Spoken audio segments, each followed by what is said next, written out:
આ વેબિનારમાં જોડાનાર દરેકનું આજે સ્વાગત છે. આજના વક્તા છે ડોક્ટર કેતનભાઈ રીમાણી સાહેબ, જે રાજકોટમાં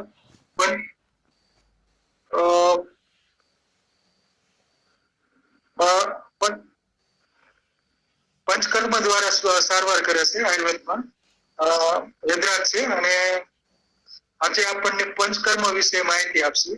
હું ડોક્ટર કેતનભાઈ ભીમાણી સાહેબને વિનંતી કરું કે તેઓ પોતાનું વક્તવ્ય શરૂ કરે.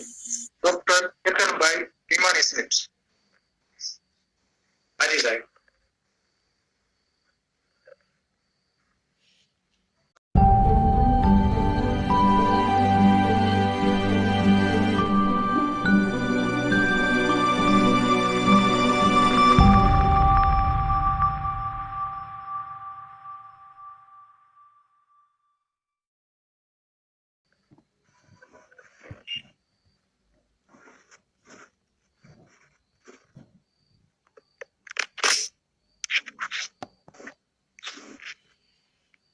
શરૂમાં થોડી એકબીજા માહિતી મેળવી લઈએ. ખાસ ગિરનારી મંડળ વેબિનાર સોશિયલ મીડિયા તરફથી તો ઘણા સમાચાર મળતા રહેતા હોય છે. પ્રવૃત્તિ અને શિબિરથી માંડી અને હાલ જે લોકડાઉનનો સમય ચાલે છે એને લઈને વેબિનારની સગવડતા ખૂબ સારી છે કે જેમાં લોકોને એકબીજા સાથે મળવાનું, પોતાના વિચારોનું આદાન પ્રદાન કરવાનું અને દરેક લોકો જે પોતપોતાની સ્પેશિયલાઇઝેશન વર્ક કરે છે અથવા તો કોઈ 8, 10, 15, 20 વર્ષ છે એક વિષયમાં જ આગળ વધેલા છે, એ લોકો પાસેથી કંઈ ને કંઈ નવું જાણવા, જોવા, શીખવા અને માણવા મળે છે કે જે નિસ્વાર્થ ભાવે અને સમાજ ઉપયોગી, લોક ઉપયોગી માહિતી લોકો સુધી પહોંચતી રહે છે. આ માટે ખાસ ગિરનારી મંડળ, આખું ગ્રુપ અને એમાં પણ ખાસ મિત્તલિયા સાહેબનો ખૂબ આભાર માનીએ જે તે વ્યવસ્થા ગોઠવી આપે છે. અને સાદી ભાષામાં કહે ને કાળા અક્ષર ભેસ બરાબર, પણ હવે એવું આજકાલ નથી રહ્યું. આપણને કોઈ પણ મીડિયા દ્વારા માહિતી મળતી રહ્યા કરે એ જરૂરી વસ્તુ છે. તો મિત્તલિયા સાહેબ બરાબર છે? હા બરાબર છે, અવાજ બરાબર છે અને હાજી બરાબર. તો આપણે આયુર્વેદ વિશે વાત કરવી છે. આમ તો આયુર્વેદ એ વસ્તુ એવી છે કે જેમાં કોઈ બાઉન્ડરી ન બનાવી શકીએ કે આ મારું સાયન્સ છે, આ મેડિકલ સાયન્સ છે, આ કોઈ બીમારી માટેનું સાયન્સ છે, આ કોઈ દવાઓ સાથે જોડાયેલું સાયન્સ છે. સામાન્ય આપણે જોઈએ તો આપણી દિનચર્યા, ઋતુચર્યા, સ્વાસ્થ્યચર્યા અથવા તો આપણું આ ખાનપાન, આહાર વિહાર, વાતાવરણ, આપણું પર્યાવરણ, ઇવન આપણી લાઈફસ્ટાઈલ, એ દરેક વસ્તુ સાથે આયુર્વેદ જોડાયેલું છે.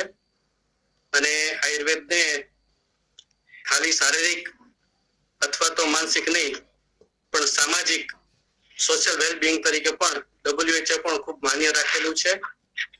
તો આયુર્વેદમાં જે વ્યાખ્યા બતાવેલી છે, આપણે લોકોએ હેલ્ધી રહેવું જોઈએ, સ્વસ્થ રહેવું જોઈએ. તો સ્વસ્થ વ્યાખ્યામાં જ ખાસ આ શબ્દ છુપાયેલો છે કે સ્વમાં સ્થિર રહેવું જોઈએ. આપણને જૂની કહેવત ખાસ યાદ છે, ઘણીવાર આપણે ઉપયોગ કરીએ છીએ, પહેલું સુખ તે જાતે નર્યા. તો આજે જાતે છે ને એ આપણે પોતે છીએ, સેલ્ફ. અને સ્વમાં સ્થિર થઈએ તો જે કઈ પ્રકારની બીમારી, જે કઈ પ્રકારના ઇન્ફેક્શન, જે કઈ પ્રકારની તકલીફો, જે કઈ પ્રકારની ઘટનાઓ આપણા શરીર સાથે જોડાતી હોય એને આપણે સારી રીતે આપણા શરીરની બહાર રાખી શકીએ અને ધારો કે કોઈ પણ પ્રકારની બીમારી આવી હોય તો પણ ફરી પાછું સ્વસ્થ બની શકીએ ખરા. તો આ માટે આયુર્વેદ સાયન્સ એક સંહિતા તરીકે, સિદ્ધાંત તરીકે, પદ્ધતિ તરીકે આપણને આર્ય સંસ્કૃતિમાં 4 જે વેદ બતાવેલા છે એમાંના અથર્વવેદમાંથી આપણને આ આયુર્વેદ નામનો ઉપવેદ મળેલો છે કે જે આપણને કોઈ પણ સમયે કઈ રીતે સાજા રહેવું, સારા રહેવું, સ્વસ્થ રહેવું, મસ્ત રહેવું અને સજાગ રહેવું એના માટેના આપણને સૂચનો આપે છે. બધાને ખ્યાલ જ હશે કે આયુર્વેદની ઉત્પત્તિ આમ ન કહી શકીએ અથવા તો ખ્યાલ ના આવે એ પ્રકારની અર્વાચીન સમયથી માંડી ચાલુ હજુ રહ્યા કરે છે. નવું આમાં સંશોધન ઉમેરાતું જાય છે અને જૂના જે સંહિતામાં આપણને દેવનાગરી લિપિ અથવા તો સંસ્કૃત ભાષામાં જે વસ્તુ મળેલી છે એને આજના સમયમાં જે નવા નવા રોગો વધતા જતા હોય, નવી નવી ઔષધિઓનું સંશોધન થતું હોય, એના ઉપયોગમાં કેમ લાવવા એના માટેનું સાહિત્ય આની સાથે જોડાયેલું હોય છે. આયુર્વેદ વિશે તો બીજું ખાસ કઈ લાંબુ ન કહેવું જોઈએ, બધા જાણે જ છે, સમજે જ છે. હવે બસ આપણે ખાલી ફરજ એ છે કે આપણા થકી લોકો સુધી આ વિષય પહોંચે, લોકો એને માણે, સમજે અને લોકો એને સ્વસ્થ રહેવા માટે, સ્વસ્થ વ્યક્તિ હશે તો સમાજ પણ સ્વસ્થ બનશે અને બીમારીથી દૂર રહી શકશે ખરા.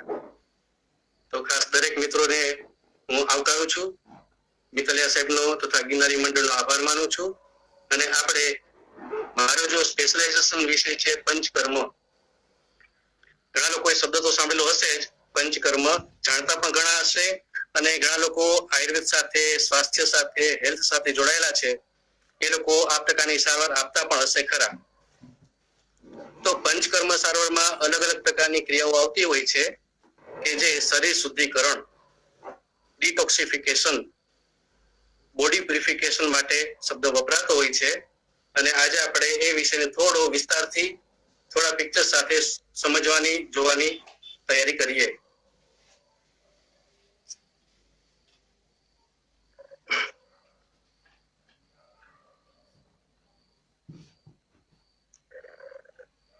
સામાન્ય રીતે આપણે જોઈએ છીએ તો આયુર્વેદનું ચિકિત્સા સૂત્ર બતાવેલું છે કે પ્રયોજન શું છે, લોકોમાં આયુર્વેદ શું કામ જરૂરી છે. તો એમાં બે વસ્તુ બતાવેલી છે, નિરોગી એટલે કે હેલ્ધી વ્યક્તિ માટે અને બીજું રોગી વ્યક્તિ માટે. તો આયુર્વેદનું મુખ્ય પ્રયોજન શું છે? સ્વસ્થ્યસ્ય સ્વાસ્થ્ય રક્ષણમ. મીન્સ જે વ્યક્તિ સ્વસ્થ છે, જે વ્યક્તિ હેલ્ધી છે, જે વ્યક્તિમાં ઉંમરને આધારિત જે જે પ્રક્રિયાઓની બદલાવ થવાના હોય એ સારી રીતે રહે છે, જે લોકોમાં ત્રિદોષ, વાયુ, પિત્ત અને કફ એ સમાન અવસ્થામાં છે, 7 ધાતુ, મળ, સાથે સાથે આયુર્વેદ જેના પર ખાસ ભાર આપે છે એવા મન અને આત્મા એ પણ જેના સારા છે એ લોકો માટે હેલ્થ મેન્ટેનન્સ માટે પણ આ પંચકર્મ સારો ઉપયોગી છે. શરીર શુદ્ધિકરણ, ક્લિન્ઝિંગ પ્રોસેસ. જે રીતે સમયાંતરે આપણા ઘરની, આપણા વાહનની, આપણા પહેરવેશના કપડાની સફાઈ કરતા હોઈએ છીએ એ રીતે આપણે પણ આપણા શરીરની, મનની, સત્વ આત્માની પણ શુદ્ધિકરણ કરવી જોઈએ કે જે પંચકર્મ સારવારમાં ઉપયોગી હોય છે. આ જ પ્રમાણે જે લોકોમાં કોઈ રોગ દેખાતા હોય, રોગોનું લિસ્ટ પણ આજકાલ જોઈએ તો ઘણું લાંબુ થતું જાય છે, નવા નવા રોગો વધતા જતા હોય છે, બરાબર છે. જેમ કે ગેસ, એસિડિટી, કબજિયાત, asthma, allergy, sinus, migraine, blood pressure, heart attack, આ બધા રોગોમાં પણ નવા નવા એના પાર્ટ પડતા જાય છે, નવી નવી શોધો થતી જાય છે, નવા નવા રોગો વધતા જાય છે. તો એ બધામાં પણ રોગોને ભૂલી જઈ અને રોગનું જે થવાનું કારણ હોય છે એ યા તો વાયુનો ભરાવો હોય, યા તો પિત્તની ગરમી હોય, યા તો કફની ચિકાસ હોઈ શકે. તો એ નાડી પરીક્ષણ, પ્રકૃતિ પરીક્ષણના આધારે વૈદ્ય નક્કી કરી અને સારવાર રૂપે આયુર્વેદમાં બે મુખ્ય સારવાર બતાવેલી છે. એક શમન ચિકિત્સા કે જેમાં દોષોને આપણે ઔષધિની મદદથી સારવાર રૂપે શમન કરી શકીએ છીએ, જે વધેલા દોષો હોય એને આપણે શાંત કરી શકીએ છીએ. પણ જ્યારે માત્રાથી વધી ગયેલા દોષો હોય, રોગ ઘણો જૂનો અઠીલો હોય, આખા શરીરમાં ફેલાઈ ગયો હોય, વારંવાર અમુક સિઝન અથવા તો વાતાવરણ બદલાતા વધે રાખતો હોય, તો એ સમયે શમન ચિકિત્સાના બદલે શોધન ચિકિત્સા, દોષોનો નિકાલ કરવા માટેની સારવાર કરવામાં આવતી હોય છે. એ સારવાર એટલે પંચકર્મ સારવાર. તો આપણે જાણીએ છીએ કે ઘણા રોગોનું લાંબુ લિસ્ટ છે, પણ એ બધાનું મુખ્ય કારણ ત્રિદોષ હોય છે. આપણી સાથે ઘણા નેચરોપેથી, નિસર્ગોપચાર સાથે જોડાયેલા વ્યક્તિઓ છે. એ લોકો જાણે છે કે સમગ્ર સૃષ્ટિ અને આપણું શરીર, સૃષ્ટિનું કોઈ પણ વસ્તુ પંચમહાભૂતથી બનેલી છે. તો આપણું શરીર પણ એ જ પ્રકારનું પંચમહાભૂતનું બનેલું છે અને પંચમહાભૂતમાંથી જ આ 3 દોષ બનેલા છે. અને 3 દોષોમાં કોઈ પણ પ્રકારની ઇમ્બેલેન્સ, અવ્યવસ્થા આવે એટલે રોગ થતા હોય છે. મોડર્ન મેડિકલ સાયન્સ આજકાલ ખૂબ ડેવલપમેન્ટ સાયન્સિંગ છે અને મેટ્રો સિટીથી માંડીને ખૂણે ખૂણાના ગામોમાં ડોક્ટર પહોંચતા થઈ ગયા છે, સારવાર મળતી થઈ ગઈ છે. આજકાલ જોઈએ છે કે ભાઈ કોરોના સપોઝ એની વેક્સિન પણ અમેરિકાથી લઈ અને નાના ગામ સુધી પણ પહોંચી થઈ ગઈ છે. પણ એ બધું શું છે? સાયન્સ એ રોગો માટેનું સાયન્સ છે. કઈ બીમારીને કઈ દવાથી કંટ્રોલ રાખવી, કઈ બીમારીમાં કઈ દવા લેવી, કઈ દવાથી કઈ બીમારી ઘટે મટે એ માટેનું સાયન્સ છે. જ્યારે આયુર્વેદ સાયન્સ રોગને મટાડવાની સાથે સાથે રોગીને મજબૂત કેમ બનાવવું, રોગીનું રોગ પ્રતિકારક તંત્ર તેજ કેમ રાખવું, પાચન તંત્ર કેમ તેજ રાખવું, સત્વશીલ કેમ બનાવવું, એ પણ સાથે ખાસ ધ્યાન રાખે છે. જેના કારણે જે કહી શકીએ ને જૂના હઠીલા રોગોથી બચવાનું તથા વારંવાર ઉથલા મારતા રોગો સામે ફાઇટ આપવાનું. તો આ તબક્કે જે બીમાર વ્યક્તિ છે એના માટે પણ પંચકર્મ સારવાર ખૂબ જ ઉપયોગી લાભદાયી સારવાર થતી હોય છે. પંચકર્મમાં મુખ્ય 5 ક્રિયાઓ આવે છે, આપણે જાણીએ છીએ. સાથે સાથે એની પેરા પંચકર્મ ટ્રીટમેન્ટ પણ આવતી હોય છે કે જે આપણે આખા શરીરની શુદ્ધિકરણની સાથે ઘણા રોગો મટાડવામાં મદદ કરે છે. તો જે રીતે આપણે જાણીએ છીએ પંચકર્મ વમન ક્રિયા, વિરેચન ક્રિયા, બસ્તી ક્રિયા, નશ્ય કર્મ, રક્તમોક્ષણ, આ 5 મુખ્ય પંચકર્મ બતાવેલા છે કે જે સંહિતાને આધારિત છે, શાસ્ત્રમાં બતાવેલ છે. પણ સાથે સાથે જ્યાં જ્યાં આપણે આપણા શરીરમાં દોષોનું સંતુલન ખોરવાય છે અથવા તો ધાતુઓમાં કોઈ પણ પ્રકારની અશુદ્ધિ આવે છે ત્યાં શુદ્ધિકરણ માટે આપણે આ પંચકર્મ સારવારનો ઉપયોગ કરતા હોઈએ છીએ. જેમાં આ 5 કર્મો ઉપરાંત પણ આપણે નામ સાંભળેલ હશે, આપને ખ્યાલ પણ હશે કે જેમાં અભ્યંગ કર્મ, સ્વેદન કર્મ, શિરોધારા કર્મ, તેલ પૂરણ કર્મ, નાભી પૂરણ કર્મ, આ બધી ક્રિયાઓ પણ પંચકર્મના ભાગરૂપે યોજાતી હોય છે, પ્રયોજાતી હોય છે. અને લોકો પણ સરકારી હોસ્પિટલથી માંડી અને પ્રાઇવેટ ક્લિનિક્સમાં, પંચકર્મ સેન્ટરમાં, ઘણા બારે જોવા મળતા રિસોર્ટ્સમાં આ પ્રકારની પંચકર્મ સારવાર લેતા હોય છે. અને જે લોકોને બીમારી છે એ બીમારીમાંથી દૂર થવા માટે અને જે લોકોને બીમારી કોઈ જાતની નથી એ લોકો સાજા રહેવા માટે સમયાંતરે આ પ્રકારની સારવારનો ઉપયોગ કરતા હોય છે. ટ્રીટમેન્ટ તો ઘણી બધી છે, આપણે ખાસ એના સિદ્ધાંતો જાણીએ અને એ પ્રકારની ટ્રીટમેન્ટ કયા રોગમાં કઈ રીતે શું ઉપયોગી આવે છે એ જાણીએ. ફરી આપણે આમને સામને આપણા પ્રશ્નો તથા મારા વિચારો રજૂ કરી શકીશું. એ રીતે આપણે અડધી કલાકનો સમય ગોઠવીશું. તો પંચકર્મ એ બોડી પ્યુરિફિકેશનની પ્રોસેસ છે, શરીર શુદ્ધિકરણની પ્રક્રિયા છે. શરીરના આંતરિક અવયવો જેમ કે ખાસ લીવર, સ્પ્લીન, કિડની, લંગ્સ આ બધા જે છે એ અંદરથી આપણા શરીરને ચોખ્ખું રાખવાનું કામ કરે છે. સાથે સાથે જે કંઈ ખરાબો છે એને શરીરની બહાર કાઢવામાં મદદરૂપ થાય છે. જે રીતે વાહનમાં ફિલ્ટર શુદ્ધિકરણનું કામ કરતું હોય એ રીતે આ અવયવો પણ સફાઈને ચોખ્ખાઈને કામ કરતું હોય છે. પણ ઘણીવાર આ અવયવો પણ પોતે બગડતા હોય છે અથવા તો આ અવયવો પણ લાંબા સમય સુધી સાજા સારા રહી શકે એ માટે આપણે સમયાંતરે ચોખ્ખા કરવા જોઈએ. તો એ માટે ખાસ જે રીતે ફિલ્ટરને ચોખ્ખું કરવું જોઈએ એ રીતે આપણે પણ શરીરના બહારથી દેખાતા અંદરથી ન દેખાતા આ ફિલ્ટરના અવયવોને પણ સાફ, ચોખ્ખા, મજબૂત રાખવા જોઈએ. અને એ માટે આ પંચકર્મ સારવાર આપણે ઉપયોગમાં કરવાની રહેતી હોય છે. તો શરીર શુદ્ધિકરણની પ્રક્રિયા કે જે દોષોનો નિકાલ કરે છે, સાથે સાથે આપણા શરીરના અવયવોને મજબૂત કરવાનું કામ કરે છે. તો આ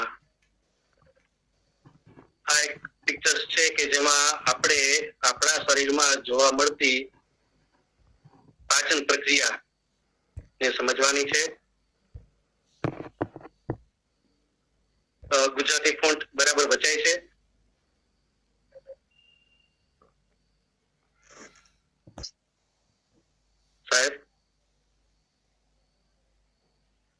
વંચાય છે સાહેબ. બરાબર છે? હા બરાબર છે. ઓકે. તો આપણે જાણવું છે પ્રાકૃત પાચન પ્રક્રિયા. બધા લોકો જાણે છે કે આપણા શરીરમાં વાયુનું બંધારણ હોય છે, પિત્તનું બંધારણ હોય છે, કફનું બંધારણ હોય છે. અને આ ત્રણ વસ્તુ અગત્યની છે કે જે સમાન અવસ્થામાં હશે તો આપણું ધાતુની જેમ પોષણ કરશે, અને આ જ અવસ્થા જ્યારે પણ વિકૃતિ પામશે, જ્યારે પણ એના ગુણમાં અથવા તો કર્મમાં બદલાવ આવશે, ત્યારે કોઈને કોઈ પ્રકારની વાયુની અથવા તો પિત્તની અથવા તો કફની બીમારી બનશે. તો સામાન્ય રીતે અધો, મધ્ય અને ઉર્ધ્વ શરીરનો નીચેનો ભાગ છે એ વાયુનો હિસ્સો કહેવાય છે. વચ્ચેનો જે આંતરડાનો પકવાસીનો ભાગ છે એ પિત્તનો ભાગ કહેવાતો હોય છે, અને પકવાસીની ઉપર આમાશય, ફેફસા, અંડાળી એ કફનો ભાગ કહેવાતો હોય છે. આપણે સામાન્ય રીતે જે કંઈ ખોરાક ખાઈએ છીએ એનું લેદન ભાવ થઈ અને પ્રાકૃત કફ બનતો હોય છે કે જે આપણને ચિકાસ આપવાનું, સ્ત્રાવ કરવાનું કામ કરતું હોય છે.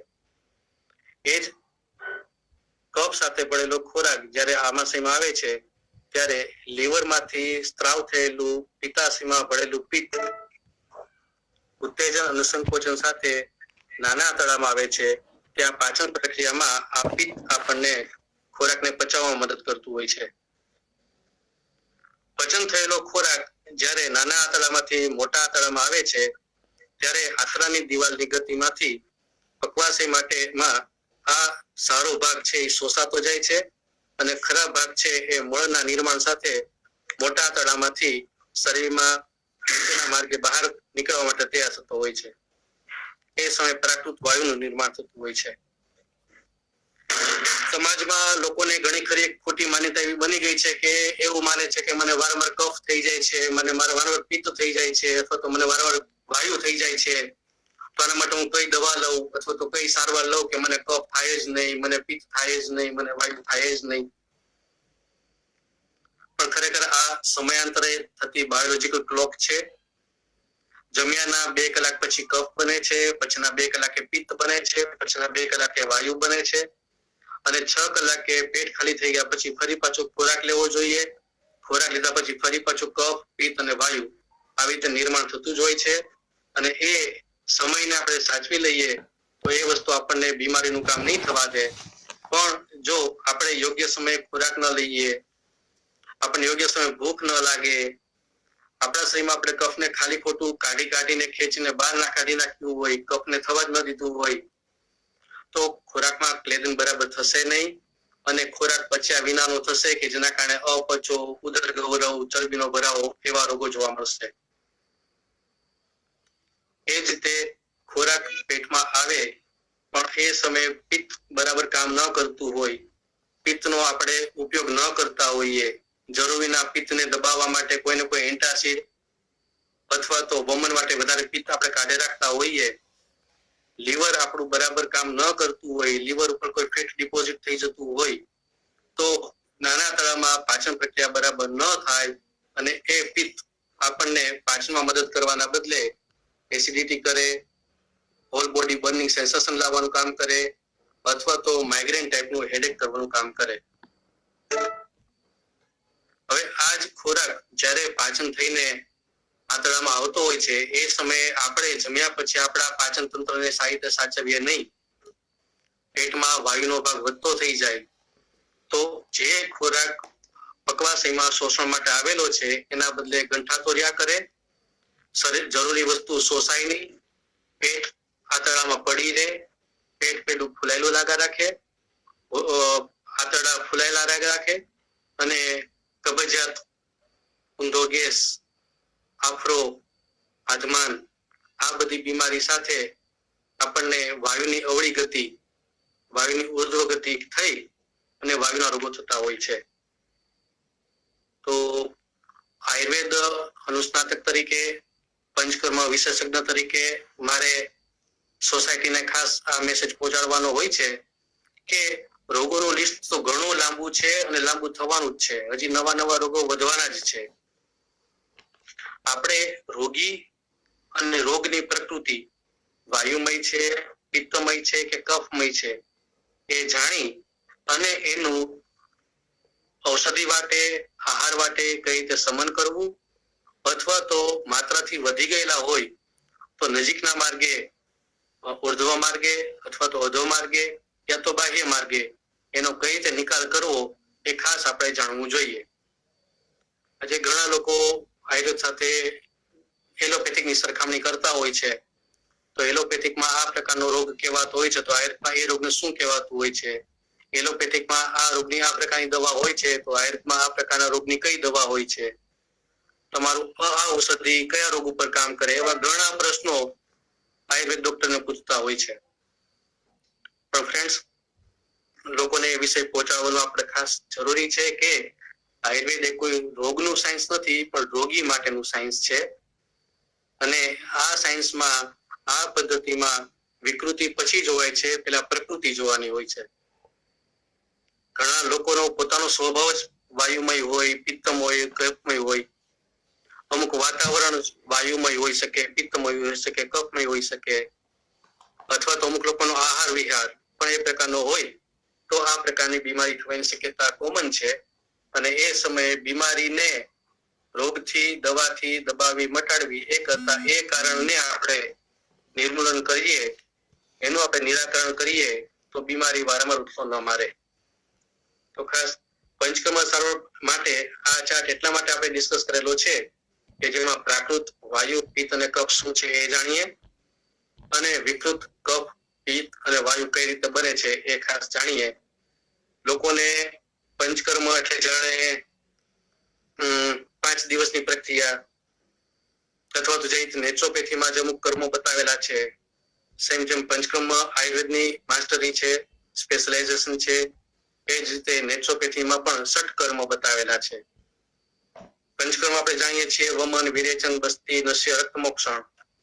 તો એ જ રીતે ષટકર્મ પણ નેતિ, ધૌતિ, નોલી, ભસ્ત્રિકા, ભામરી આ ક્રિયાઓ છે કે જે શરીરને શુદ્ધિકરણનું કામ કરે છે. પણ આટલા વર્ષોનો અનુભવ અને સાહિત્ય જોયા પછી મને કહેવાનું મને થાય કે ષટકર્મ અથવા તો નેચરોપેથી ટ્રીટમેન્ટ છે એ સ્વસ્થ વ્યક્તિએ કોઈ ચિકિત્સક અથવા તો એમના સ્પેશિયલાઇઝ્ડ પર્સનના અંડરના માર્ગદર્શન સાથે કરવી જોઈએ. જે લોકોને કોઈ રોગ, બીમારી અથવા તો કોઈ સારવારની જરૂર છે ત્યાં પંચકર્મ સારવાર, પંચકર્મ સેન્ટર્સ હોય ત્યાં પ્રકારની ટ્રીટમેન્ટ લેવી જરૂરી છે. કારણ કે નેચરોપેથીમાં કોઈ જાતના ઔષધોનો ઉપયોગ થતો નથી હોતો. જે રીતે પંચ મહાભૂત છે એ લોકો એ જ રીતે જલ, પૃથ્વી તત્વનો જ ઉપયોગ કરવાનો હોય છે. પણ પંચકર્મ સારવારમાં દરેક પ્રકારના રોગ માટે, રોગી માટે અલગ અલગ પ્રકારના ઔષધો બતાવેલા છે. અને એ ઔષધોનો પ્રયોગ દરેક વ્યક્તિમાં અલગ અલગ પ્રકારનો હોય છે. તો ખાસ ચિકિત્સકને મળ્યા પછી અથવા તો પાકું નિદાન થયા પછી જ પંચકર્મ સારવાર માટે નો આગ્રહ રાખવો જોઈએ કે જેમાં ઔષધિ પ્રમાણે સારવાર આપવામાં આવતી હોય છે. પંચકર્મ આપણે જે રીતે વાત કરી તો આમાં એક એક કર્મ આપણે જોતા જઈએ કે જેની આપણે સમજી શકીએ પ્રકારની લખાણ લખેલું છે. તર્પણ ક્રિયા, આપ લોકો પિક્ચર થી સમજી શકતા હશો કે આ એક જાતની આંખની ટ્રીટમેન્ટ છે કે જેમાં ઉંમર આપણે જોઈએ છે કે ભાઈ આંખની નસ સુકાય છે અથવા તો પડદો નબળો પડે છે. આજકાલ જે કોમ્પ્યુટરનો યુઝ થતો જાય છે, નાના બાળકો પણ 5 કલાક 7 કલાક સતત મોબાઈલ અથવા તો સ્ક્રીન સામે હોય છે, ત્યાં આંખના પડદાને અથવા તો આંખની નસને તકલીફ પડતી હોય છે. આ પ્રકારે નેત્ર તર્પણ, અક્ષી તર્પણ ક્રિયા કરવાની હોય છે કે જે ઘીની મદદથી આંખને પોષણ, તાજગી આપવાનું કામ કરતું હોય છે. જે લોકો વનૌષધિ સાથે જોડાયેલા છે લોકોને ખ્યાલ છે કે આયુર્વેદમાં શાકમાં સૌથી શ્રેષ્ઠ ઉત્તમ શાક તરીકે જીવંતી બતાવેલ છે. જીવંતી એટલે ડોડી, ખરખોડી, બરાબર. તો આમાં પણ આ પ્રકારનું જીવંતી આદિ ગ્રીપ જે આ પરમ ચક્ષુષ્ય બતાવેલ છે, આંખ માટે ખૂબ સારું બતાવેલ છે, એનો ઉપયોગ કરવામાં આવે છે. તર્પણ ક્રિયામાં એ ફાયદો મળે છે કે લાંબો સમય સુધી આપણે સ્નેહ દ્રવ્યને આંખની ઉપર રાખી શકીએ છીએ. આંખની નાની નાની કેપિલરીઝ એ સ્નેહ દ્રવ્યને અંદર શોષી અને મજબૂતી મેળવતું હોય છે. તો અક્ષી તર્પણ અથવા તો નેત્ર તર્પણ એ આંખના રોગોમાં સારો લાભ આપે છે. આ પિક્ચર તો લગભગ બધાને ખ્યાલ હશે જ કે જે શિરોધારા, કુલ એન્ડ કામ થેરાપી, આપણું ભ્રુકુટી બિંદુ જે કહીએ છીએ, જે આજ્ઞા ચક્ર કહીએ છીએ, 7 ચક્રો બધા જાણતા હશે. તો 7 ચક્રોમાં જે આજ્ઞા ચક્ર છે ને એ આપણા દરેક પ્રકારના સંતુલન માટે ખૂબ ઉપયોગી છે. મેડિકલ સાયન્સમાં પણ જે એનાટોમી આપણને સમજાવવામાં આવે છે કે પિટ્યુટરી ગ્લેન્ડ એ માસ્ટર ગ્લેન્ડ છે. આ ગ્લેન્ડ મગજના, માથાના, મસ્તિષ્કના આ ભાગમાં રહેલી છે કે જેમાંથી 7 અને 2 એવા 9 હોર્મોન નો સ્ત્રાવ થાય છે કે જે આખા શરીરનું સંચાલન કરતું હોય છે. અને આધ્યાત્મ સાથે જોડેલ જે સાયન્સ કહીએ કે જેમાં ઘણીવાર સાયકોથેરાપી અથવા તો સ્પિરિચ્યુઅલ થેરાપીની જરૂર પડતી હોય છે, ત્યાં મનનું સ્થાન પણ ભ્રુકુટી બિંદુ કહેવાય છે. તો શિરોધારા કર્મ પણ વિચારવાયુ, અનિદ્રા, સ્ટ્રેસ, ટેન્શન, ડિપ્રેશન, આવા જે વિકારો જે શરીર કરતા મન સાથે જોડાયેલા છે એ મનના રોગોમાં આ શિરોધારા કર્મ મનના વાઇબ્રેશનને, મનના વિચારોને, મનના વાયને કેન્દ્રિત કરવા માટે શિરોધારા કર્મ ટ્રીટમેન્ટ કરવામાં આવતી હોય છે. કોઈની 5 દિવસ, કોઈની 7 દિવસ, 15 દિવસ એ તેનો ક્રમ હોય છે. અને એમાં પણ રોગીની પ્રકૃતિ તાસીર પ્રમાણે કોઈ તક્ર એટલે છાશમાં બનાવેલા દ્રવ્યો, કોઈ દૂધ સાથે બનાવેલા દ્રવ્યો, કોઈ ક્વાથનો ઉપયોગ કરી અને સારવાર આપવામાં આવતી હોય છે. પંચકર્મ સારવારમાં આપણે જે વાત કરીને તો એ બસ્તી કર્મ ખાસ પેટ પેઢુના રોગો અથવા તો સર્વાંગ વાયુ, ખાસ છેલ્લા 4-5 વર્ષથી બધા લોકો ખૂબ જોવે છે, જાણે છે. ચિકનગુનિયા એ આયુર્વેદના પ્રમાણે જોઈએ તો આમ વાતની બીમારી છે અને એ વાયુની બીમારીમાં આ પ્રકારની બસ્તી કર્મ લગભગ બધા લોકો જાણતા જ હશે અને ઘણા લોકો એના ઇન્સ્ટ્રુમેન્ટ લઈ અને ઘરે પણ સારવાર લેતા હોય છે. પાણીનો છે કે અમુક પ્રકારની ઔષધિ સાથેનો એનીમાં લેતા હોય છે. પાચન તંત્રમાં જે ખરાબ વાયુ છે એના નિકાલ માટે આ બસ્તી કર્મ સારવાર વપરાતું હોય છે. આમાં અલગ અલગ ઔષધિ, અલગ અલગ સાધનોનો ઉપયોગ થતો હોય છે અને પેટ પાચનના, પકવાશયના, પેરાલિસિસ એવા જ્ઞાનતંતુના રોગો માટે આ બસ્તી કર્મનો ઉપયોગ થતો હોય છે. ફ્રેન્ડ્સ, આયુર્વેદમાં પંચકર્મ સારવારમાં એવું કહેવાય છે કે બસ્તી કર્મ છે એ અડધી ચિકિત્સા છે. પંચકર્મ આખું એક સાઈડ અને બસ્તી કર્મ આખું એક સાઈડ. તો પંચકર્મના જેટલા રોગો મટે છે એમાંના 50% રોગો તો આ બસ્તી કર્મથી મટી જતા હોય છે. કારણ કે આ આખા શરીરની શુદ્ધિકરણ માટે ઉપયોગી ટ્રીટમેન્ટ્સ છે. અમુક ટાઈમે કોઈ પ્રકારના ઓઇલ, ઘીની મદદનો ઉપયોગ લેવામાં આવતો હોય છે. અમુક ટાઈમે ઓષધિયા સાથે કોઈ દશમૂલ ક્વાથ, રાસના ક્વાથ, પુનર્નવા ક્વાથ, અલગ અલગ ઔષધિનો ઉપયોગ કરી અને આ ટ્રીટમેન્ટ આપવામાં આવતી હોય છે.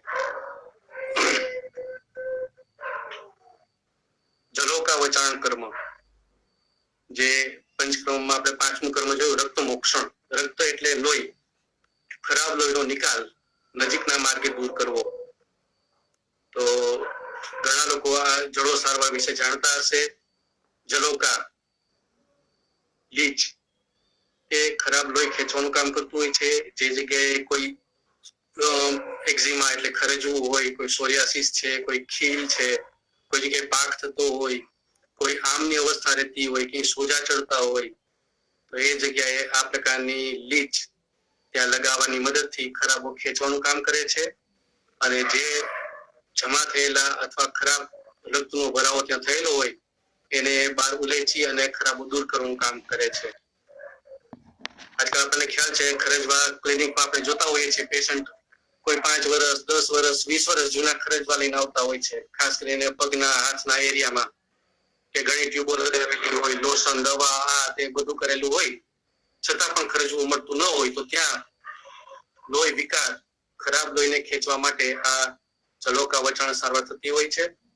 અને રક્ત શુદ્ધિકરણ માટે જે લોકોને કોઈ જાતની તકલીફ ન હોય એ લોકો જે રીતે બ્લડ ડોનેશન, રક્ત મોક્ષણ કરતા હોય છે એ રીતે આ જલોકા સારવાર પણ આમાં પિક્ચર બતાવેલું છે કે જ્યાં મોઢિયા ગુમડા થતા હોય અથવા તો ખીલ પાકતા હોય અથવા કોઈ અળાઈ બરોડી ગરમી દેખાતી હોય, કોઈ ફંગલ ઇન્ફેક્શન થતું હોય, સ્કિનમાં કોઈને કોઈ પ્રકારનું બેક્ટેરિયલ પ્રોબ્લેમ જ્યાં કરતા હોય ત્યાં આ લીચ થેરાપી, જળો સારવાર ખરાબ લોહીના નિકાલ માટે ખૂબ ઉપયોગી છે.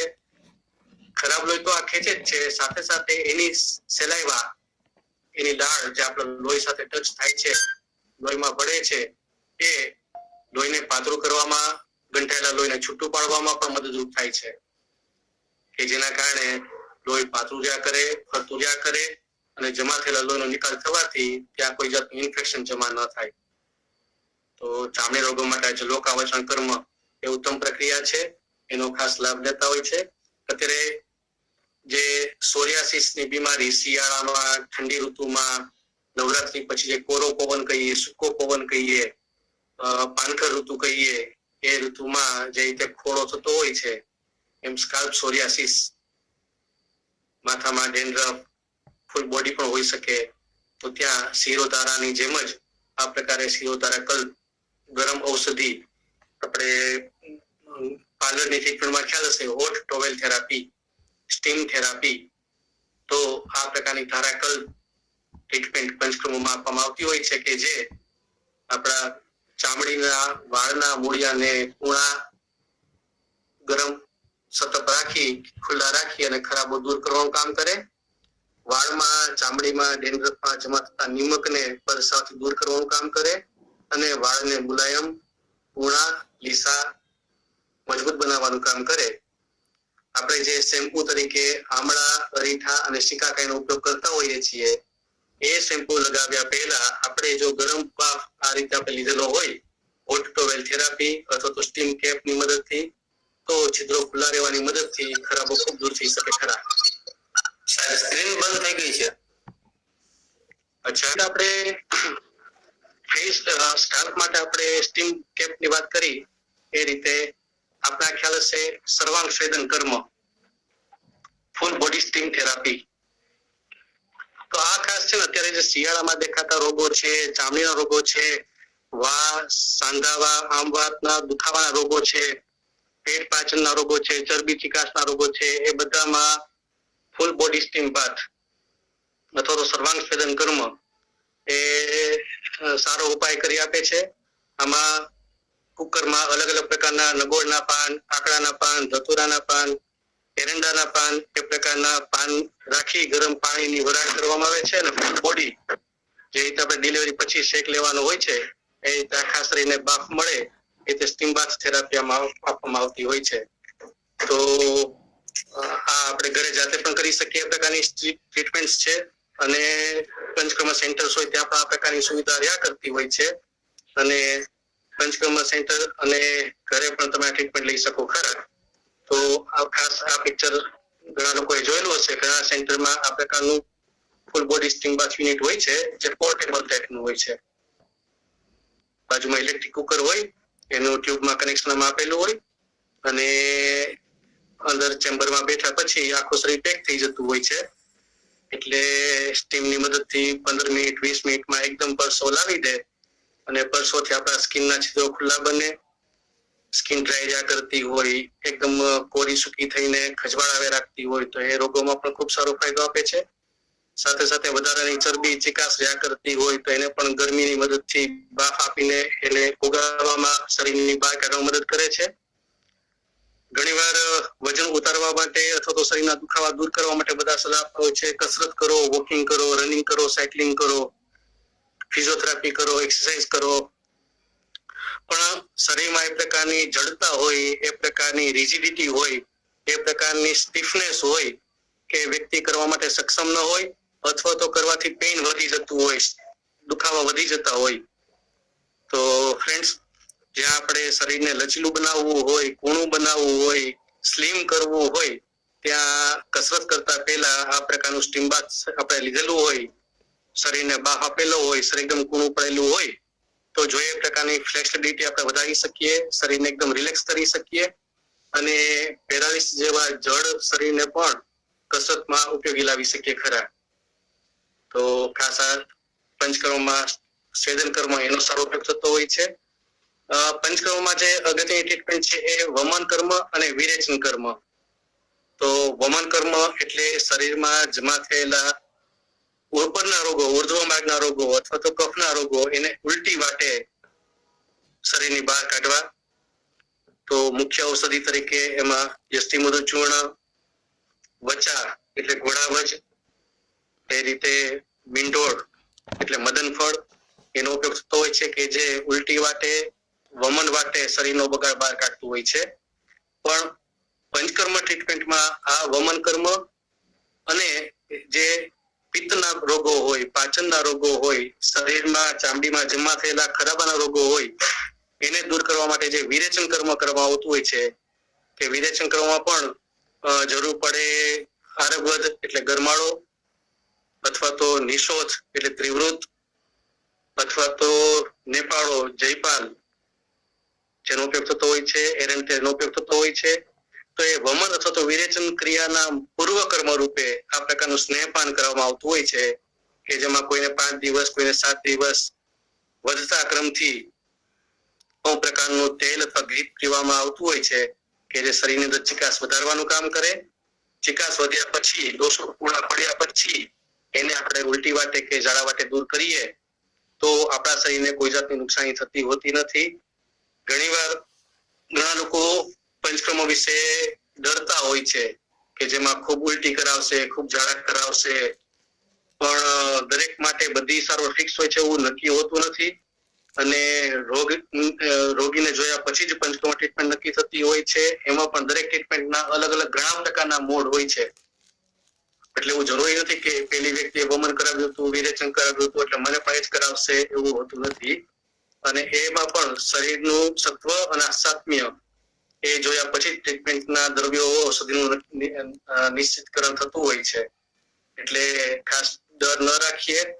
અને પંચકર્મમાં દાખલ થવું પડતું હોય છે એવું પણ નથી. સરકારી અમુક હોસ્પિટલ્સ છે કે જેના નિયમો પ્રમાણે આપણે 10 દિવસ 15 દિવસની ટ્રીટમેન્ટ કરવાની હોય તો ત્યાં આપણે દાખલ રહેવું જરૂરી હોય છે. જ્યારે પ્રાઇવેટ ક્લિનિક્સમાં કે પંચકર્મ સેન્ટર્સમાં કલાક 2 કલાકનો સમય એડજસ્ટ કરી અને આપણે ટ્રીટમેન્ટ લઈ શકતા હોઈએ છીએ. પંચકર્મ ખર્ચાળ છે, ખૂબ કોસ્ટલી છે, એમાં ખર્ચ ખૂબ લાગે છે. એક રીતે વાત સાચી છે કે ટ્રીટમેન્ટનો એક દિવસનો ખર્ચ કોઈનો 600 રૂપિયા, કોઈનો 800 રૂપિયા, 10 દિવસ, 12 દિવસ, 15 દિવસ કરાવીએ તો 12-15 હજાર રૂપિયા જેવો ખર્ચ થતો હોય છે. પણ જે ખર્ચ છે એ ઔષધિ અને ક્રિયા માટેનો ખર્ચ છે. અને એ કરવાની મદદથી આપણે જે દવાઓ લાંબા સમયથી લેવી પડતી હોય છે અથવા તો લાંબા સમયથી દવાઓ લેવા છતાં પણ બીમારી કંટ્રોલ થતી નથી, મળતી નથી, તો એ સમયે પંચકર્મ ઉપયોગી છે. અને એનો ઉપયોગ એટલા માટે કરીએ છીએ કે ઔષધિ અથવા તો સારવાર લાંબો ટાઈમ ન ચાલે અને ટૂંકા સમયમાં આપણને ઝડપથી પરિણામ મળી જાય. કારણ કે આમાં રોગની સારવાર કરવા કરતા રોગનું જે મૂળ કારણ છે એ કારણને દૂર કરવા માટે સારવાર આપવામાં આવતી હોય છે. તો ખાસ આ તબક્કે પંચકર્મને આપણે નજીકના કયા સેન્ટર્સમાં કઈ રીતે સારવારમાં લઈ શકીએ એ આપણે જાણીએ. અને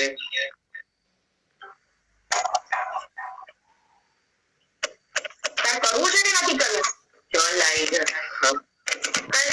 સમજી એની માહિતી મેળવી અને એના માટે 10 દિવસ 15 દિવસ માટેનો સમય ફાળવીએ તો આ પ્રકારની સારવારનો આપણને ઘણો લાભ મળતો હોય છે.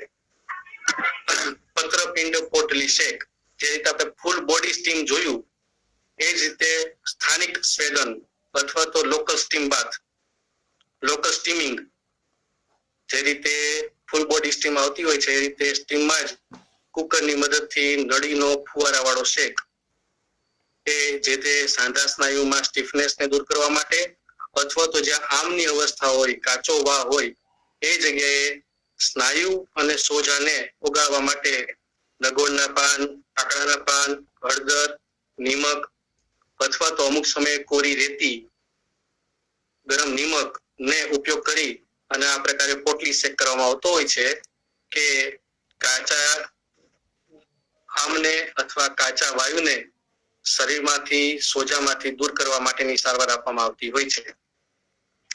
જે રીતે અમુક પત્રપિંડનો ઉપયોગ થતો હોય છે એ જ રીતે આ છે ષષ્ઠિશાલી પિંડ સ્વેદ. ષષ્ઠિશાલી એટલે 60 દિવસ પકાવેલા ચોખા, સાલી મીન્સ ચોખા.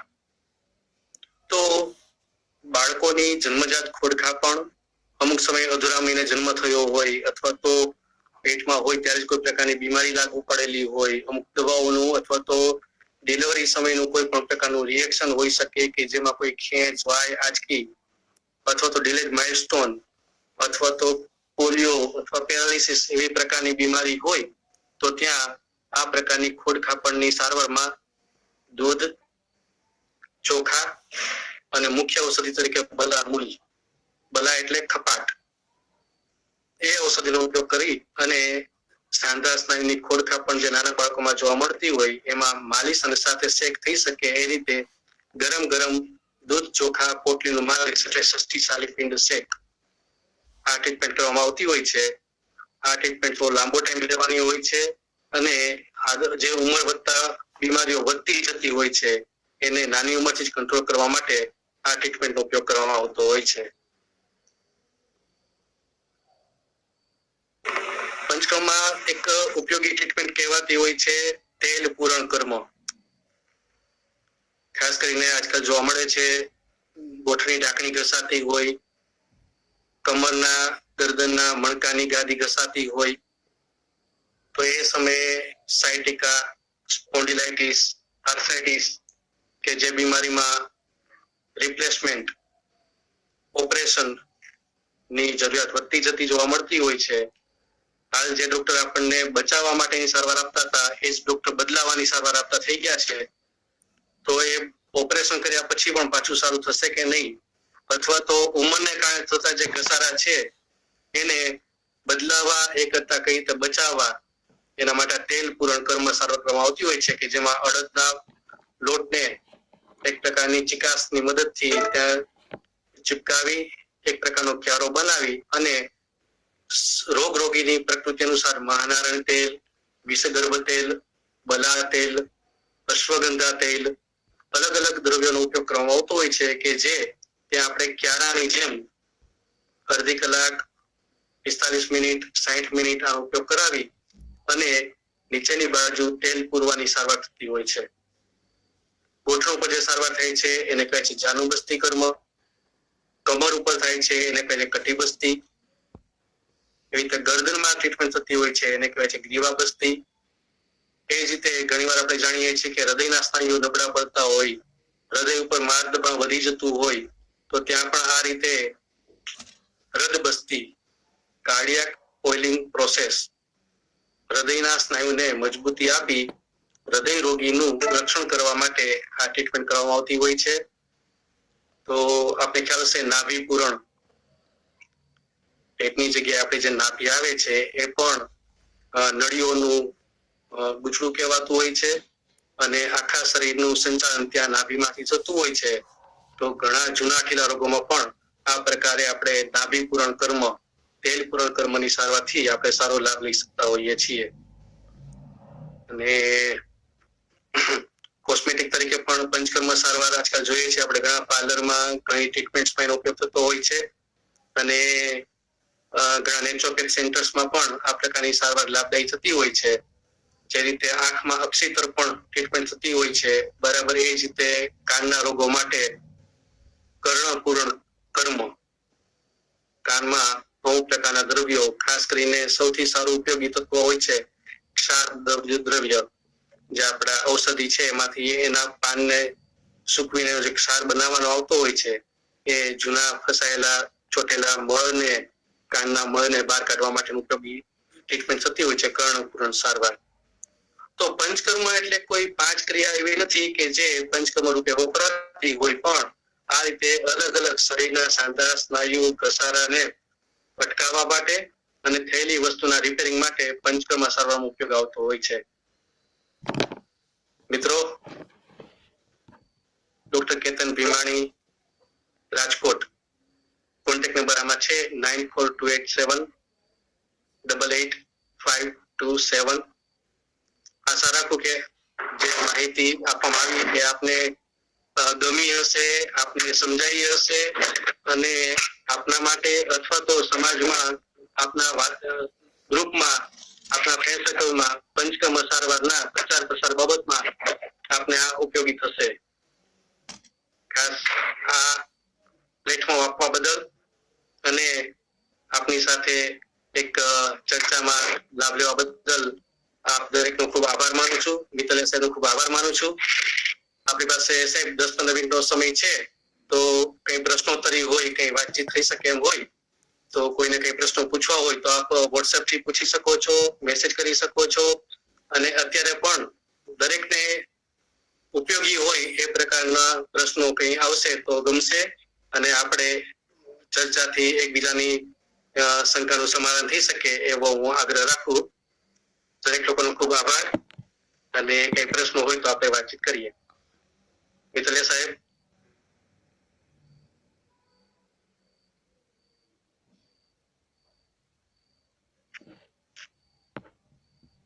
હેલો.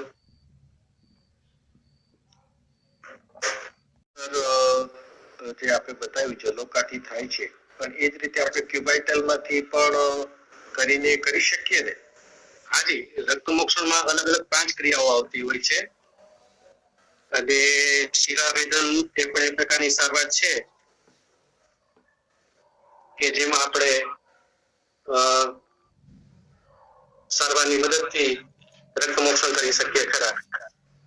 તો અત્યારે સિરીંજ મેથડ એનો ઉપયોગ થતો હોય છે કે જેમાં ઔષધિ આ જે ખરાબો છે એને દૂર કરવા માટે આપણે શિરાવેદન કર્મ કરતા હોઈએ છીએ. સિરીંજ મેથડ પદ્ધતિ આપણે ખ્યાલ છે અને એનો ઉપયોગ કરી શકીએ ખરા. એ પણ એટલું જ ઇફેક્ટિવ હોય છે સર? એ પણ એટલું જ ઇફેક્ટિવ હોય છે. જલોકા બતરણ છે એ જલો લાગ્યાના 2 ઇંચની પેરીફરીમાં કામ કરતું હોય છે. જ્યારે ક્યુબાઇટલમાં અથવા તો સાર્વત્રિક જે રક્ત મોક્ષણ કરતા હોઈએ છીએ એ આખા શરીરમાં રક્ત શુદ્ધિકરણનું કામ કરતું હોય છે. જલોકાવચનો બીજો એક ફાયદો વધારે એ પૂરતો છે કે એ એની સેલાઈવા ત્યાં સ્કિનમાં આપે છે અને સ્કિનમાં ગંઠાયેલા લોહીને છૂટું પાડવામાં મદદ કરે છે. એટલે જે રક્તમોક્ષણ આપણે ક્યુબાઇટલથી કરીએ છીએ એ સર્વાંગ દોષોને દૂર કરવા માટે સારું છે અને જલોકાવચરણ જે આપણે કરીએ સારવાર એ સ્થાનિક ખરાબો દૂર કરવા માટેનું સારું ઉપાય છે. આશરે આપણે કેટલું રક્ત મોક્ષણ કરવું, કેટલા ml? જનરલી એક જલોકા છે એ 5 થી 7 ml રક્ત ચૂસતું હોય છે. તો લોકેશન પ્રમાણે 2-5 જળોનો ઉપયોગ કરતા હોઈએ છીએ અને એકને એક જળો એ જ પેશન્ટમાં ફરી અઠવાડિયા પછી 10 દિવસ પછી ઉપયોગમાં લાવતા હોઈએ છીએ. એક દર્દીની જળો બીજા કોઈ દર્દીમાં ઉપયોગ કરવામાં આવતો હોતો નથી, પણ દર્દીનું જ્યારે પણ સિટિંગ ચાલતું હોય ત્યારે એક જ દર્દીની જળો એક દર્દીમાં ફરી પાછી બીજી વાર વાપરી શકાતી હોય છે 5 દિવસ, 7 દિવસ, 10 દિવસ પછી. બરાબર. આભાર. રક્તમોક્ષણ કરીએ ત્યારે સિરીંજ મેથડની મદદથી 10 ml 15 ml સુધીનું રક્ત આપણે કાઢી શકીએ છીએ. એ વેક્યુમ મેથડ કહેવાતી હોય છે, જે અત્યારે અલાગુ કહીએ અથવા તો ટોપિંગ થેરાપી કહીએ. બરાબર. નમસ્કાર સાહેબ. સાહેબ આપણે વિરેચન કરીએ ત્યારે જે દૂધ પીવાનું હોય છે, દૂધ પીને પછી આરામ કરવો જરૂરી છે કે આપણે કઈ રૂટીન વર્ક કે કરી શકીએ સાહેબ? ના, ગ્રીસ પીધા પછી કોઈ એવો આરામની જરૂર હોતી નથી. generally 5 દિવસ 7 દિવસ એ રીતે ગ્રીસ પીવાનું હોય છે. કોઈ શતાવરી ગ્રીસ છે, પંચગવ્ય ગ્રીસ છે, પંચમહાત્મિક ગ્રીસ છે, અલગ અલગ પ્રકારના ગ્રીસ વપરાતા હોય છે. ખાસ ગર્ભ સંસ્કાર અથવા તો પ્રેગ્નન્સી રિલેટેડ અલગ રીતનો ઉપયોગ થતો હોય છે. તો સામાન્યતઃ આપણે 5 દિવસ અથવા 7 દિવસનો વધતા ક્રમથી એટલે કોઈ 30 ml 60 ml 90 ml 120 ml એવી રીતે ડોઝ નક્કી કરેલા હોય છે અને એ સવારના નાસ્તાના સમયે એ ઉપયોગ કરાવતા હોઈએ છીએ. પછી આખો દિવસ ગરમ પાણી પીવાનું હોય છે. પણ એવું જરૂરી નથી કે એ દરમિયાન તમારે આરામ જ કરવાનો અથવા તો તમે જોબ ન કરી શકો, વર્કિંગ ન કરી શકો, આખો દિવસ કોઈ પ્રોબ્લેમ જ્યાં કરે એવું હોતું નથી. ઠીક છે સાહેબ. Thank you sir.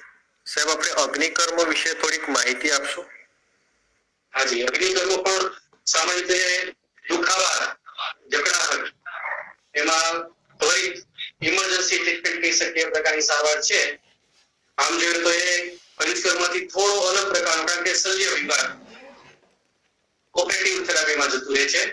પણ અગ્નિકર્મ જ્યાં જ્યાં સ્નાયુઓ સંકોચાઈ જતા હોય, ખેંચાતા હોય, નસ ખેંચાતી હોય, લિગામેન્ટ ખેંચાતા હોય, ટેન્ડન ટાઈટ થઈ જતા હોય, એ જગ્યાએ એકદમ તપ્ત લોહ સલાકા, પંચધાતુની સલાકા હોય છે, એને આપણે ગેસ પર એકદમ રક્તકરણની બનાવી, રક્તવાળી બનાવી અને પછી ત્યાં ડોટ આપવાના હોય છે કે જેની મદદથી એટ એ ટાઈમ ત્વરિત ત્યાંથી કાચા વાયુ નો નિકાલ થતો હોય છે અને એ તપ્ત સલાકાની મદદથી સ્નાયુ સંકોચન દૂર થવાની મદદથી ચાલવામાં, મૂવમેન્ટમાં દરેક સાંધાને ફ્રીડમ મળતી હોય છે. તો ખાસ કરીને એડીનો દુખાવો એમાં અગ્નિકર્મ ખૂબ સારું કામ કરે. સાયટિકા, સ્પોન્ડિલાઇટિસ, ફ્રોઝન શોલ્ડર, અમુક પ્રકારના આર્થરાઇટિસ એમાં અગ્નિકર્મ ખૂબ સારું કામ કરે. એના પણ જરૂર પડે તો 5 દિવસ 7 દિવસના અંતરે સેટિંગ કરવાના હોય છે અને એ બી લગભગ અડધી કલાક જેવી ટ્રીટમેન્ટમાં બરાબર. સાહેબ, ઇન્ફર્ટિલિટી માટે કયું આપણે પંચકર્મ માંથી કયું થેરપી? બીમારી છે, બીમારી પર ન જઈએ. ઇન્ફર્ટિલિટી થવાના કારણ શું છે એ ખાસ જોવું પડે. પંચકર્મ કોઈ રોગ માટેની સારવાર નથી, પણ સામાન્ય રીતે ગર્ભ સંસ્કાર કહીએ અથવા તો ઇન્ફર્ટિલિટી કહીએ એના માટે 3 મહિનાનો ક્રમ આપણે વાપરતા હોઈએ છીએ કે પહેલા મહિને હસબન્ડ અને વાઇફ બંને માટેનું વિરેચન કર્મ કરાવવાનું, પછી બીજા મહિને બસ્તી કર્મ કરાવવાનું અને પછી ત્રીજા મહિને ઉત્તર બસ્તી કર્મ કરાવવાનું. જે રીતે બસ્તી છે ગુદ માર્ગેથી આપવાની ઔષધિ ટ્રીટમેન્ટ કહેવાતી હોય છે, એ રીતે પુરુષોમાં અથવા તો સ્ત્રીઓમાં પેશાબના રસ્તે મૂત્ર માર્ગે આપવામાં આવતી ક્રિયા એટલે ઉત્તર બસ્તી ક્રિયા કહેવાતી હોય છે કે જેમાં રોગીની પ્રકૃતિ અને બીમારીને આધારિત અમુક પ્રકારના તેજી દ્રવ્યનો ઉપયોગ કરવાનો આવતો હોય છે કે જે કોઈ રસ્તો સાંકડો થઈ જતો હોય, કોઈ ગાંઠ થયેલી હોય, કોઈ સિસ્ટ છે, કોઈ ફાઇબ્રોઇડ છે, કોઈ ટ્યુમર છે, તો એવા બીમારીમાં અથવા તો ટ્યુબર બ્લોકેજ હોય અથવા તો કોઈ યુટ્રસનું લેયર થીક થઈ જતું હોય એ શુદ્ધિકરણ માટે આ ઉત્તર બસ્તી ટ્રીટમેન્ટ કરવામાં આવતી હોય છે. પ્રસાવની ઇન્ફર્ટિલિટીનું કારણ જાણવું જોઈએ અને કારણ પ્રમાણે પંચકર્મ સારનો ઉપયોગ કરીએ તો કફનો બાંધો હોય અને ઇન્ફર્ટિલિટી હોય તો વમન કર્મ સારું કામ કરે. પિત્તનો બાંધો હોય અને ઇન્ફર્ટિલિટી હોય તો વિરેચન કર્મ સારું કામ કરે. પણ એ ખરું કે પેટના જે તબીઓ છે એ બધા રોગમાં બસ્તી કર્મ સારો લાભ આપતો હોય છે. એ રીતે નસ્ય કર્મ પણ ટ્રીટમેન્ટ સારી છે કે જે આપણા હોર્મોન્સ બેલેન્સ હોય એને એના માટે નસ્ય કર્મ નાકમાં ટીપા નાખવાની સારવાર કરવામાં આવતી હોય છે. બરાબર. એગ્સ ન બનતા હોય એ ઇન્ફર્ટિલિટીમાં એના માટે એગ્સ નથી બનતા. હા, એક ન બનવાના ઘણા કારણો છે. મીન્સ કે કોઈ લોકોને જે ધાતુક્રમ છે નબળો હોય, જે ખોરાક ખાઈએ છીએ એના પર અગ્નિ કામ કરશે, ખાધેલા ખોરાકનું પાચન થશે, પાચન થયા પછી રસ ધાતુ, રક્ત ધાતુ, માંસ ધાતુ, મેદ ધાતુ, અસ્થિ ધાતુ, મજ્જા ધાતુ અને પછી શુક્ર ધાતુ બનતી હોય છે. હવે ઘણી આમાં જ વચ્ચે કોઈ ક્રમ એવો આવી જતો હોય કે મેદ ધાતુ જ બને જતી હોય પછીની ધાતુ બનતી જ ન હોય તો શુક્ર કે શુક્રાણુનો ક્ષય દેખાતો હોય તો ખાસ આ ધાતુ ક્રમે આપણે સારો કરવો પડે. ત્યારે શુક્ર ધાતુ વધારે એવી દવા તો અશ્વગંધા, કપિકચ્છુ અને કોચા, મુસ્લી, શિલાજીત એવી ઘણી ઔષધિઓ આવતી હોય છે. પણ જ્યાં ધાતુ પોષણ ક્રમ અથવા તો આપણી ધાત્વાગ્નિ જ માંદ્ય હોય તો આ પ્રકારની ઔષધિ પાચન ન કરી શકે અને પાચન ન થવાના કારણે એનો શરીરમાં જોયેલો લાભ ન મળી શકે. બરાબર. આભાર સર. હા સાહેબ, નસ્યકર્મ વિશે થોડી માહિતી આપજો અને નિત્ય જેને નસ્ય કરવું હોય એના માટે શું નિયમો હોય છે અને કયા પ્રકારનું નસ્ય કરવું જોઈએ એના વિશે કહેજો. આભાર. ખાસ કરીને આપણું નાક અથવા તો નેઝલ મ્યુકસ મેમ્બ્રેન સાથે ડાયરેક્ટ કનેક્ટેડ હોય છે. બારે જે કે આપણે શ્વાસ લઈએ છીએ એની મદદથી ઘણા પ્રકારના વાયરસ, બેક્ટેરિયા અથવા તો ધૂળ, ધુમાડો, ડસ્ટ, પાર્ટિકલ્સ એ આપણા નાક વાટે અંદર જતું હોય છે. અત્યારનો તો જે મોસ્ટ હોટ વિષય કહી શકીએ કોરોના, તો એ પણ નાક વાટે ફેલાતો હોય છે. હવે આપણે માસ્ક પહેરીએ અથવા તો રૂમાલ રાખીએ તો આ બધા પાર્ટિકલ્સ એટલા સૂક્ષ્મ એટલા માઇક્રો લેવલના વાયરસ હોય છે કે એને પણ કોષની અંદર જતા રહેતા હોય છે.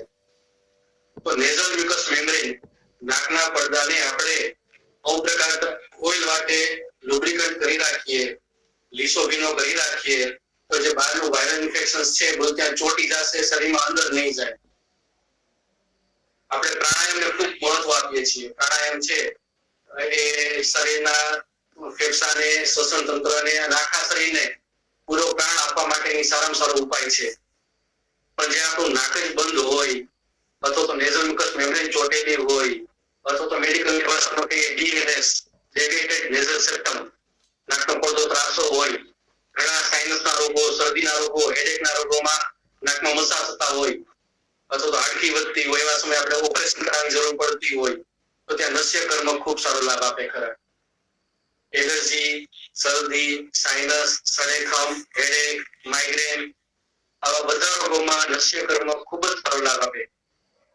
શાસ્ત્રમાં તો સ્વસ્થ વૃત્ત તરીકે એ પ્રકારના અલગ અલગ 21 ક્રિયાઓ બતાવેલી છે કે જેના કારણે આપણા જે ફેસના મસલ્સ છે એ તંગ થઈ જતા હોય, ખેંચાઈ જતા હોય તો આપણી જ્ઞાનેન્દ્રિયોને ગ્લો મળે, ચમક મળે, તેજસ્વીતા મળે એ માટે નસ્ય કર્મનો રેગ્યુલર ઉપયોગ બતાવેલો છે.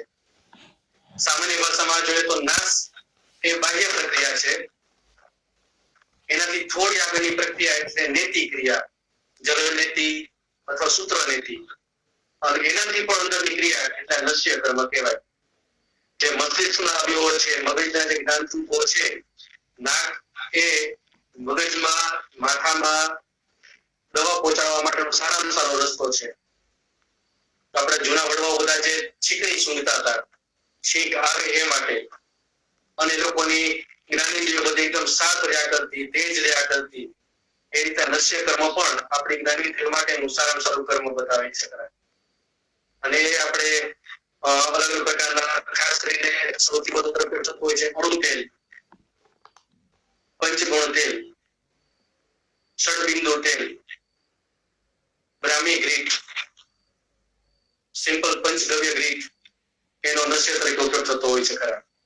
એમાં પણ અમુક પ્રકારનું માલિશ કરવાનું આવતું હોય છે, સ્ટીમ એટલે બાફ લેવાની આવતી હોય છે, પછી નાકમાં ટીપા નાખવાના આવતા હોય છે ખરા, 5 ટીપા 7 ટીપા એ રીતે.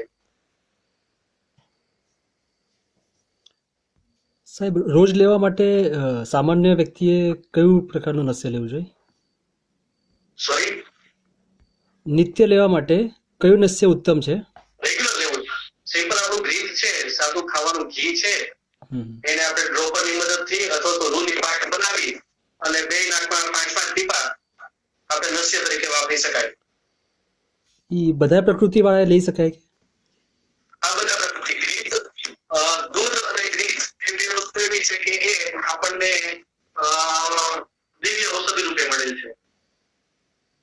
એટલે કોઈ વ્યક્તિ એમ કહેતા કે દૂધની એલર્જી છે તો એ ક્યારેય માનવાનું નહીં, એ બને જ નહીં. અને કોઈને ઘી હલતું ન હોય, ઘી ફાવતું ન હોય તો એ પણ ખોટી વાત છે. દૂધ અને ઘી કોઈ પણ જગ્યાએ આપણે ઉપયોગ કરી શકીએ. આભાર સાહેબ.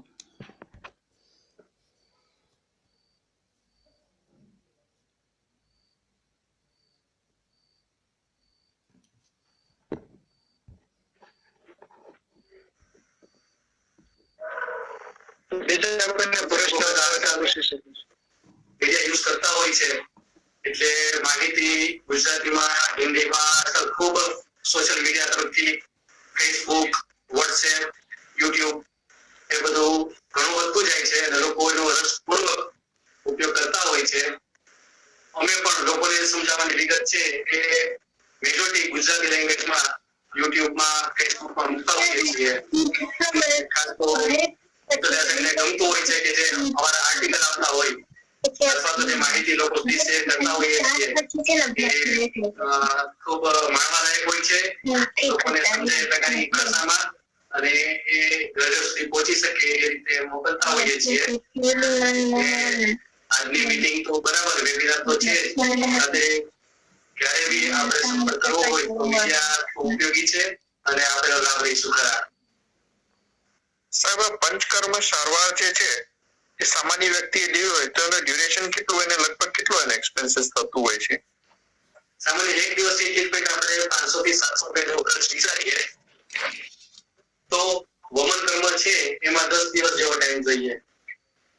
વિરેચન કર્મ પણ 10 દિવસ જેવો ટાઈમ જોઈએ ખરા. બસ્તી કર્મ કોઈને 7 દિવસ, કોઈને 15 દિવસ, કોઈને 21 દિવસ એવો ક્રમ થતો હોય છે. બરાબર.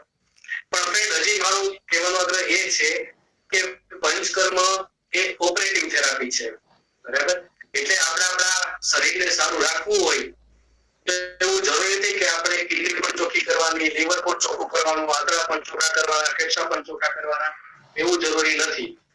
એટલે ઘણા લોકો કહેતા હોય મારે પંચકર્મ કરાવવો છે, 5 કર્મો કરાવવા જ છે.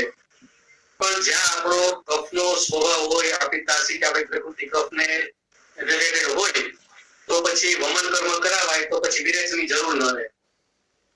ધારો કે આપણને પિત્તની તકલીફ છે અથવા તો આપણી પ્રકૃતિ કોઈ જાતની તકલીફ નથી પણ પ્રકૃતિ પિત્તની છે તો વમન ન કરાવીએ અને ખાલી વિરેચન કરાવીએ તો વિરેચન કર્મો પણ પૂરા પંચકર્મનો આપણને લાભ મળી જાય ખરા. બસ્તી કર્મ કોઈ જાતની તકલીફ નથી, ખાલી પ્યુરિફિકેશન માટે, ડિટોક્સિફિકેશન માટે આપણે કરવું છે તો સિમ્પલ ખાલી 15 દિવસની બસ્તી ક્રિયા પણ આખા પંચકર્મનો આપણને લાભ આપી શકે ખરા. એટલે આમ પંચકર્મનો પૂરો કોર્સ અથવા તો પૂરો પોસ્ટિંગ એવું મુશ્કેલ છે પણ સામાન્ય આપણે 15 થી 20 દિવસનો સમય આપીએ તો આ પંચકર્મ ટ્રીટમેન્ટ કરી શકીએ. અને આ ટ્રીટમેન્ટ છે એ આંતરિક શુદ્ધિકરણની ટ્રીટમેન્ટ છે. પણ આની સાથે સાથે નસ્ય કર્મ, શિરોધારા કર્મ, જાનુબસ્તી કર્મ, કટિબસ્તી, અગ્નિ કર્મ આ બધા બાહ્ય પંચકર્મ સારવાર છે કે જેના માટે કોઈ ફિક્સ શેડ્યુલ ન હોય તો પણ આપણે પિરિયોડિકલી કોઈ શનિ રવિ અથવા તો અમુક પ્રકારની ટ્રીટમેન્ટ આપણે સેન્ટરમાં શીખી લીધા પછી એની સાધન સામગ્રી ઘરે વસાવીને પણ આપણે રેગ્યુલર ફોર્મમાં કરી શકીએ ખરા. જેમ કે જાનુબસ્તી છે, કટિબસ્તી છે, હવે ઉંમરના કારણે થયેલી ઘસારાની પ્રક્રિયામાં મદદ આપતી ટ્રીટમેન્ટ છે. ઓઇલિંગ થેરાપી છે તો એનો રેગ્યુલર ઉપયોગ કરવાનો છે. તો એ ટ્રીટમેન્ટ આપણે જોઈએ, જાણીએ, સમજીએ, શીખી લઈએ તો ઘરે જાતે પણ જે રીતે આપણે ગોઠણ પર માલિશ કરીએ છીએ એ રીતે આપણે ગોઠણ પર જાનુબસ્તી જાતે કરાવી શકીએ ખરા. Okay, thank you sir. હાજી.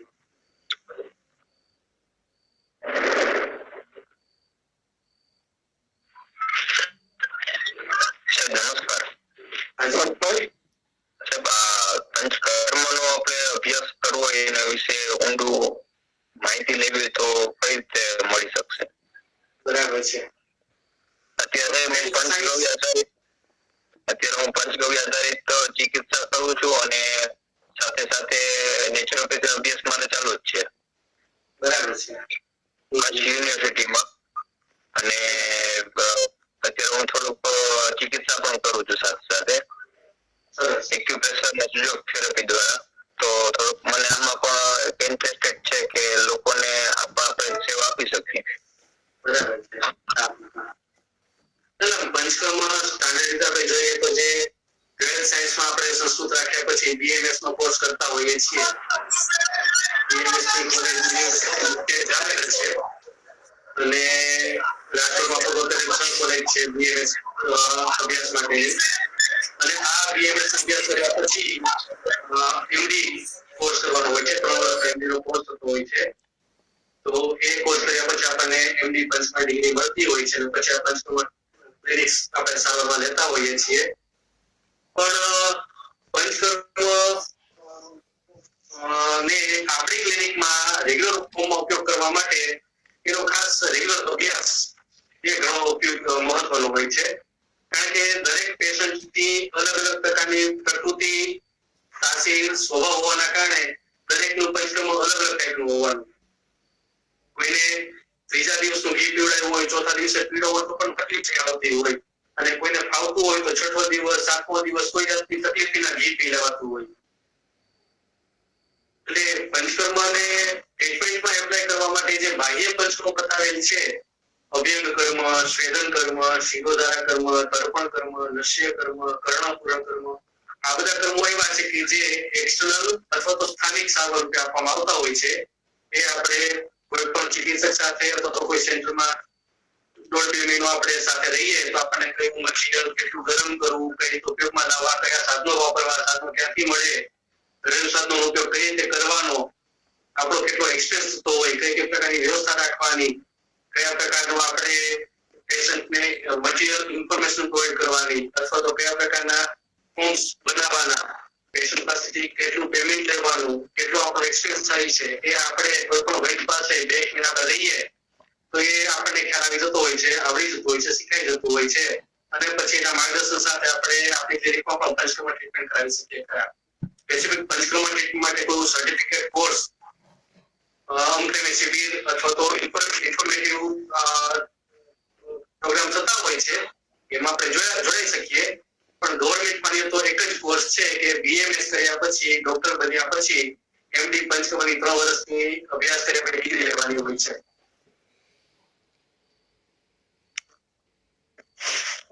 Thank you sir. હાજી.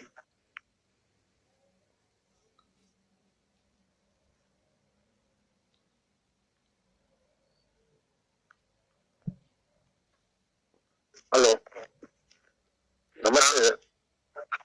જળો ચિકિત્સા કર્યા પછી એ જળાની અંદરથી લોહી બહાર કાઢી નાખવામાં આવે છે, એ શું કામ? હા, રક્તવમન કરાવવું પડે. બરાબર. એ શા માટે એમ કરવામાં આવે છે? કારણ કે એને જે રક્ત ચૂસ્યું છે એ ખરાબ લોહી ચૂસ્યું છે. હવે ખરાબ લોહી તો કોઈ પણ જગ્યાએ સ્કંદિત થઈ જવાનું છે, ગંઠાઈ જવાનું છે. તો એ ગંઠેલું લોહી એને પણ નુકસાન કરવાનું છે. એને તો લોહીનો જે ખરાબો હતો એને જોઈતો હતો.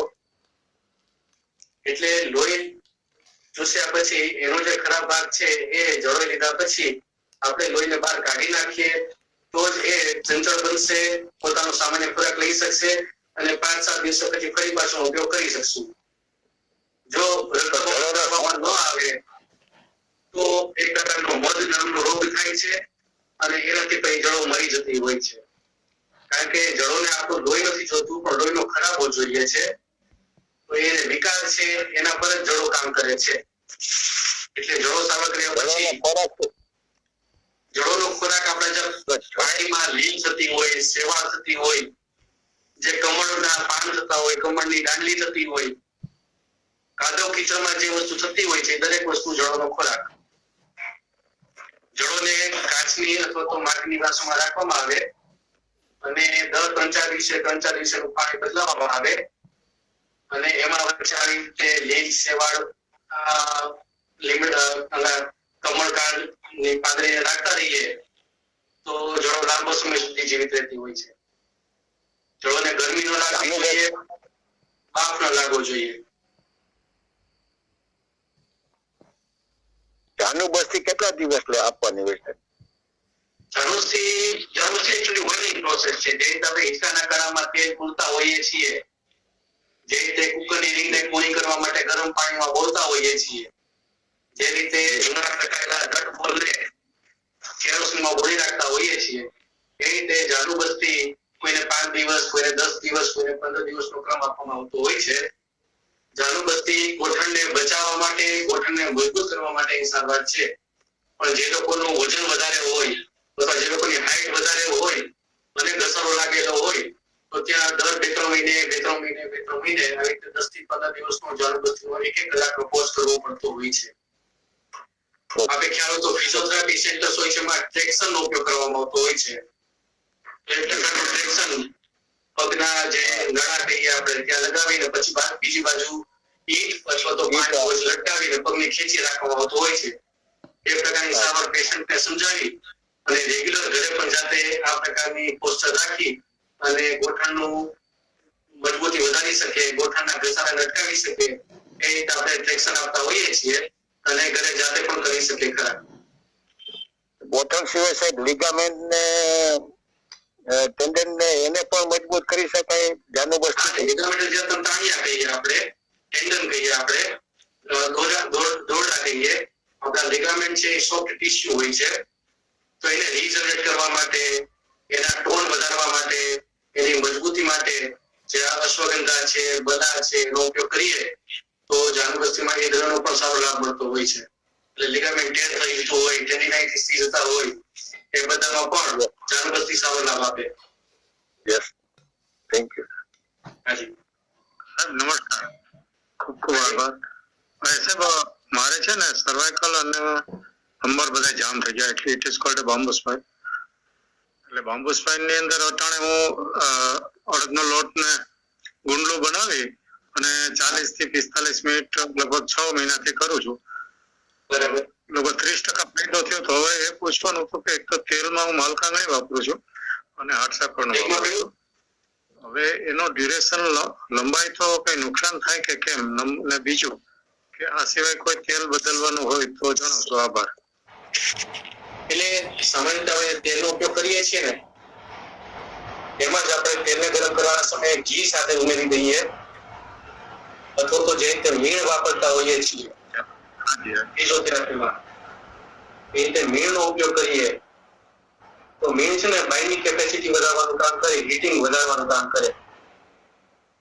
સામે આપણે જે તેલનો ઉપયોગ કરીએ, તેલ બનાવવાની વિધિ જ્યારે આવે ને ત્યારે આપણે કપૂર નાખીએ, અજમો નાખીએ, તો એ રીતે આ તેલને ગરમ કરતી વખતે આપણે ઘી નાખીએ અથવા તો મીણનો ઉપયોગ કરીએ તો એ આપણને ટૂંકા સમયમાં લાંબા સમયનો ફાયદો આપશે ખરા. જાનુબસ્તી, કટિબસ્તી, ગ્રીવાબસ્તી એક જાતનું અભ્યંગ કર્મ કહેવાય છે. આની સાથે આપણે છેદન કર્મ, નાડી છેદ આપીએ અથવા તો કોઈ રબરની થેલીનો શેક આપીએ તો એની મદદથી પણ આ અભ્યંગ કર્મનો ફાયદો વધારે લાંબો સમય સુધી મેળવી શકીએ ખરા. જે રીતે આપણે તેલ વાપરતા હોઈએ એ જ રીતે હાઇડ્રસ ને પાન ઓરલ મેડિસિન તરીકે પણ આપણે તેલનો ઉપયોગ કરતા હોઈએ છીએ.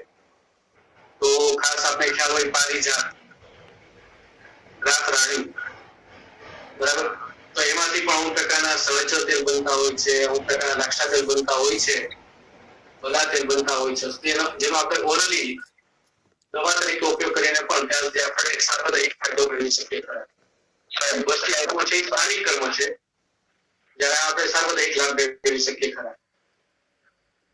સાહેબ એમાં જે તમે વાત કરી ને પારિજાતનું, તો એની સાથે મેથી દાણા, નગોળ અને દેશી બાવળના પલ્લી આવે ને છે, બરાબર, એ બહુ એકદમ સરસ બેનિફિટ આપે છે. હાજી. બાવળનો ઉપયોગ ઘણા લોકો તેને ગુંદ તરીકે કરતા હોય છે. હા. અને નગોળ, આકડો, પારિજાત એ આપણા માટેની સારામાં સારી વનૌષધિ છે કે જેનો સારવારમાં ખૂબ સારો ઉપયોગ થતો હોય છે. હા સાચી વાત છે. હું અત્યારે પોતે મારા જે આર્થરાઇટિસના ને ફ્રોઝન શોલ્ડરના જે પર્સન છે ને એમને અત્યારે હું આ જ વસ્તુ આપું છું અને એને અર્ક બનાવી અને સેવન કરાવું છું તો ઝડપથી એનું બેનિફિટ બહુ મોટું મળે છે. સાચી વાત છે. સત્વકલ્પના એ બધી ત્વરિત લાભદાયી હોય છે. આ સવા અમુક પ્રકારના કહીએ ને એ જલ્દી લાભ આપતા હોય છે.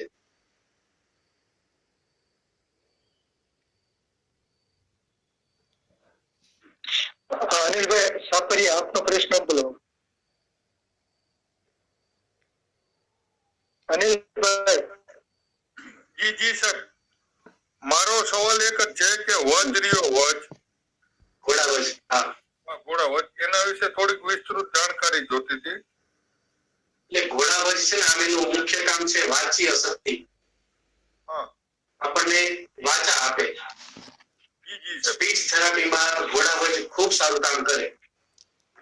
નાના બાળકોને જે માઇલસ્ટોનમાં અથવા તો ડીજનરેશન અથવા તો જે ઉંમરને લગતા ઘસારાની પ્રક્રિયા છે એ અટકાવવા માટે વચાનો ઉપયોગ થતો હોય છે. અને સુવર્ણ વચા અથવા તો જે નાના બાળકો માટે વપરાતું સુવર્ણ પ્રાશન એમાં આ વચાનો ઉપયોગ થતો હોય છે. તો ચડતી ઉંમરે અથવા તો ગળતી ઉંમરે જ્યાં જ્ઞાનતંતુ નબળા બનતા હોય ત્યાં જ્યોતિષમતી નું તેલ આવતું હોય અને આ બધા ચૂર્ણ પોતે એ તેલ તો અમે પોતે જાતે કાઢી. બરાબર. પણ ઘોડાવજ વિશે જેમ કે પંચકર્મ વાળા બધા વામક ગુણ તરીકે બતાવી રહ્યા હે પણ હોમનમાં એનો રોલ 10% કહી શકાય.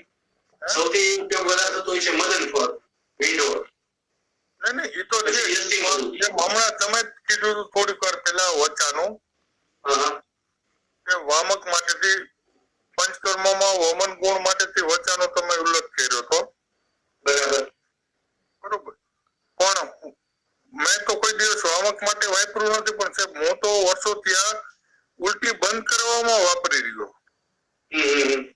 ના એટલે વચા જે વાચ્ય શક્તિ આપણે કહીએ કે મદન ફળનું પણ એવું છે જેઠીમધનું પણ એવું છે એ આપણે મોઢામાં ચૂસવા માટે વાપરીએ તો એ ઉલટી અટકાવવાનું કામ કરે અને એ ઉકાળ તરીકે પીને ચાટીને મોઢામાંથી પેટમાં જવા દઈએ તો ઉલટી કરવાનું કામ કરે. જી જી સાહેબ ઓછી માત્રામાં મદન ફળ અથવા તો વચા અથવા તો યષ્ટિમધુ એ ઉલટી અટકાવવા મદદ કરે અને વધુ માત્રામાં એ જ વસ્તુ ઉલટી કરવાનું કામ કરે. હા હા વિરેચનમાં કેવું છે આપણે જે જયપાલ વાપરીએ નેપાળો વાપરીએ હા એ ઠંડુ પાણી વાપરીએ તો એ ઝાડા વધારવાનું કામ કરે અને ગરમ પાણી વાપરીએ તો ઝાડા બંધ કરવાનું કામ કરે. જી સાહેબ સાચી વાત છે. જયપાલનું તેલ કાઢીને અમે નખે ચોપડી દઈએ ને એટલે ઝાડા થઈ જાય.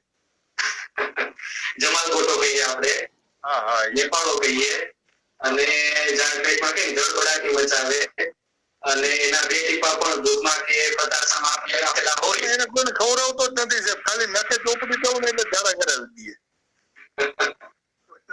બરાબર છે હા હા પણ એમાંથી જ ઔષધિ બનતી હોય છે એમાં આપણે સ્ટેપાન કરાવેલું હોય અભ્યંગશોધન કરાવેલું હોય પછી વિરેચન માટે એનો ઉપયોગ કરતા હોઈએ છીએ.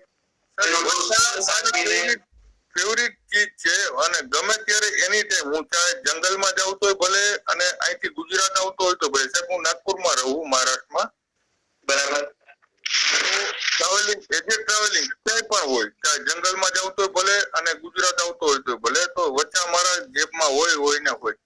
અચ્છા બરાબર હા એટલે જેમ ઘણા લોકો લવિંગ વાપરતા હોય એલચી વાપરતા હોય ત્યાં એક જાતનું તેજાના છે અને એની મદદથી આપણી વાંચ્ય શક્તિ સારી થાય એટલે મોઢામાં ચૂસવા માટે સુગંધિત દ્રવ્ય તરીકે ઉપયોગ થાય ખરા. સાચી વાત છે.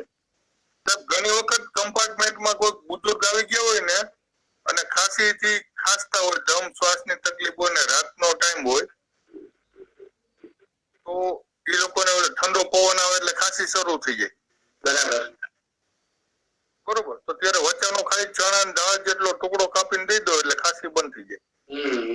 અને જેઠીમધી લાકડી કહીએ નવકાની વટી કહીએ ખડીરાની વટી કહીએ અથવા બાર હિમેજ કહીએ બૈડાની છાલ કહીએ આ બધી વસ્તુ એવી છે કે જે મોઢાને લીસું ભીનું બનાવવાનું કામ કરે. હા એક જ વસ્તુ એવી એ કે એ ઘણા કામમાં આવે છે. ઘણા કામમાં સાચી વાત. જંગલમાં જીવન કે વીછી દેખાણો તો એમાંય કામમાં આવશે. કોકને લૂઝ મોશન થઈ ગયું તો એનો એક ઇંચનો ટુકડો બારીને દઈ દો મધની સાથે ચટાડી દો તો ઝાડા બંધ કરી દઈએ. સાચી વાત છે. ચણા દાળ જેટલો દઈ દો તો વોમિટિંગ બંધ કરી દઈએ. બરાબર છે. બરોબર ના એટલે ઔષધિ તો આપણી પાસે ખૂબ જ છે બસ એનો સાચી રીતે સાચી જગ્યાએ ક્યાં ક્યાં ઉપયોગ કરવો એ જાણવાનું હોય છે અને ઘણી વાર શું છે કે વ્યક્તિની તાસીર આપણે જાણેલી હોય તો ઔષધિને પણ સારી રીતે ઉપયોગમાં લાવી શકીએ. બાકી છાપામાં વાંચ્યું તો વચા ચૂર્ણ 2 ચમચી 2 વાર લેવાની અને આપણે ચાલુ કરી દઈએ તો ક્યારેક નુકસાની કે હેરાનગતિ પણ થઈ શકે ખરા. સાચી વાત છે. હવે જંગલ વિસ્તારમાં ઉત્તર બસ્તી ફાઇમોસિસમાં શું કામ કરે? ઉત્તર બસ્તી છે ને લેખન કર્મ ખોતરવાનું કામ કરે. બરોબર કારણ કે એમાં એક પ્રકારનું તેલ એવું વપરાતું હોય છે કે જે uterus through Fallopian tube through છે ઓવરી સુધી ફેરાતું હોય છે. જે જગ્યાએ ફાઇબ્રોસિસ થયેલી હોય મારો ફ્રેન્ડ હા એને ફાઇમોસિસ ની તકલીફ છે. ફાઇમોસિસ આ બરાબર. અચ્છા ના ફાઇમોસિસ માં ઉત્તર બસ્તી કામ નહીં કરે. તો અહીંયા એક મારા મિત્ર है डॉक्टर आनंद टेम्बुरनीकर नाम है એનું મહારાષ્ટ્ર છે અને પંચકર્મના સારા એવા નિષ્ણાત છે અને 3 થી 4 કેન્સર પેશન્ટ ને મેં રેફર કર્યા તો બધા સારા થઈ ગયા ક્યોર થઈ ગયા. બરાબર તો એને આને બસ્તી લેવાનું કીધું છે. ફાઇબ્રોસિસમાં તો શું છે, ચામડી ચોટી ગઈ હોય છે, હા, બંધ થઈ ગઈ છે. એટલે કાપવી પડતી હોય છે. નહીં તો એને મને આ વસ્તુ કીધી હતી કે પટેલ સાહેબ કે આના માટેથી આને ઉત્તર બસ્તી દેવી જો. નહીં, ઉત્તરબસ્તી સૌથી સારું કામ કરે એ, પેલું જે આપણે કહીએ ને, પેશાબ મિનરી સંકોચાઈ જતી હોય, અથવા તો પેશાબ કંટ્રોલ ન રહેતો હોય, જી જી. વારંવાર ડાયરેક્ટર થી આપણે પેશાબ મિનરી પૂરી કરવાની રહેતી હોય, એને તો મેં ઓલી શીત પ્રભા ચાલુ કરાવી હતી, ચંદ્રપ્રભા અને શીત પ્રભા. બરાબર. હા, તો એનાથી સારું રિઝલ્ટ મળ્યું. જી એને મૂત્રમાર્ગ સંકોચાઈ ગયો હતો અને પેશાબનો કોષ રોકાઈ ગયો હતો. હા, બરાબર. હા, તો એ ખાલી આ બે થી જ ચાલુ થઈ ગયો. અને કબજિયાત રહેતું હતું તો મેં એને કીધું કે ભાઈ તું ત્રિપ્લા ગૂગલ લેતો જા રોજ. બરાબર. હા, એટલે એમાં શું છે કે વાયુનું દબાણ વધી જતું હોય જી જી. તો સર્વાંગ વાયુ શરીરની બહાર નીકળતો થઈ જાય, વાછુટ માટે વાયુનું દબાણ હટી જાય, તો મૂત્રમાર્ગના અવયવોને આપોઆપ પૂર્ણાશ મળતી થઈ જાય, ખુલતા થઈ જાય ખરા. હા, તો એ પ્રોબ્લેમ તો સોલ્વ થઈ ગયો. હે? એ પ્રોબ્લેમ સોલ્વ થઈ ગયો સાહેબ. બરાબર છે. પણ ફાઇબ્રોસિસમાં ઉત્તરબસ્તી કામ નહીં કરે. નહીં કરે. ના, એ સર્જિકલ છે, એના આપણે ઓપરેશન અથવા તો એને means કે કાપીને દૂર જ કરવી પડશે. નહીં તો એના માટેથી આયુર્વેદમાં શું ઉપાય છે? એના માટે સર્જિકલ સર્જરી છે, સર્જરી વિભાગ બતાવેલો છે, નહીં એને વાટકા પાટે જ, જેમ આપણે કેમ શ્વાસોચ્છ્વાસ પદ્ધતિ કરતા હોઈએ. નહીં નહીં નહીં. સાહેબ હું પણ નથી કરતો સાહેબ. સાહેબ એક વાત કહું સાહેબ, એમને એને પુનર્નવા ગોખરો અને કળતીનો ઉપયોગ કરાવીએ તો અને જ્યાં ભાઈ એવું છે કે જ્યાં કોઈ વસ્તુ બગડી હોય ને એને આપણે રિપેર કરી શકીએ. બરાબર. તો કોઈ વસ્તુમાં ખરાબ જ થઈ ગયો હોય, damage જ થઈ ગઈ હોય, બરાબર, તો એમાં આપણે સર્જિકલ જ કરવું પડે. ત્યાં એક આદિવાસીનો પ્રયોગ હતો પણ એ મારી હિંમત નથી થતી સાહેબ. બરાબર. એને કીધું હતું કે મદારનું દૂધ ભરી દો એમાં. હા. બરોબર, પણ એ મારી હિંમત નથી થતી. અને મદાર એટલે અર્ક કહીએ, આંકડો કહીએ, હા, આંકડાની વાત છે. તે જ વસ્તુ હોય. હવે એ એટલું બધું આપણે પ્રયોગમાં વાપરેલું ન હોય અને એને કંઈક બધું reaction આવે. એ વિષયમાં નથી વાપર્યું એટલે મારી હિંમત ન થઈ છે. બરાબર, સાચી વાત છે. બરોબર. બીજા કોઈ ચામડીના મસા હોય અથવા તો કોઈ ચરબીની ગાંઠ હોય. ના ના, મસા આપણી પાસે એક વખત ચોપડી ગયો એટલે ગળાના ને ડોકપાન ગળા મસા હોય ને એ બધા એક વખતમાં તૂટી જાય. હા, બરાબર છે. હા, એવી તો હોય આપણી પાસે.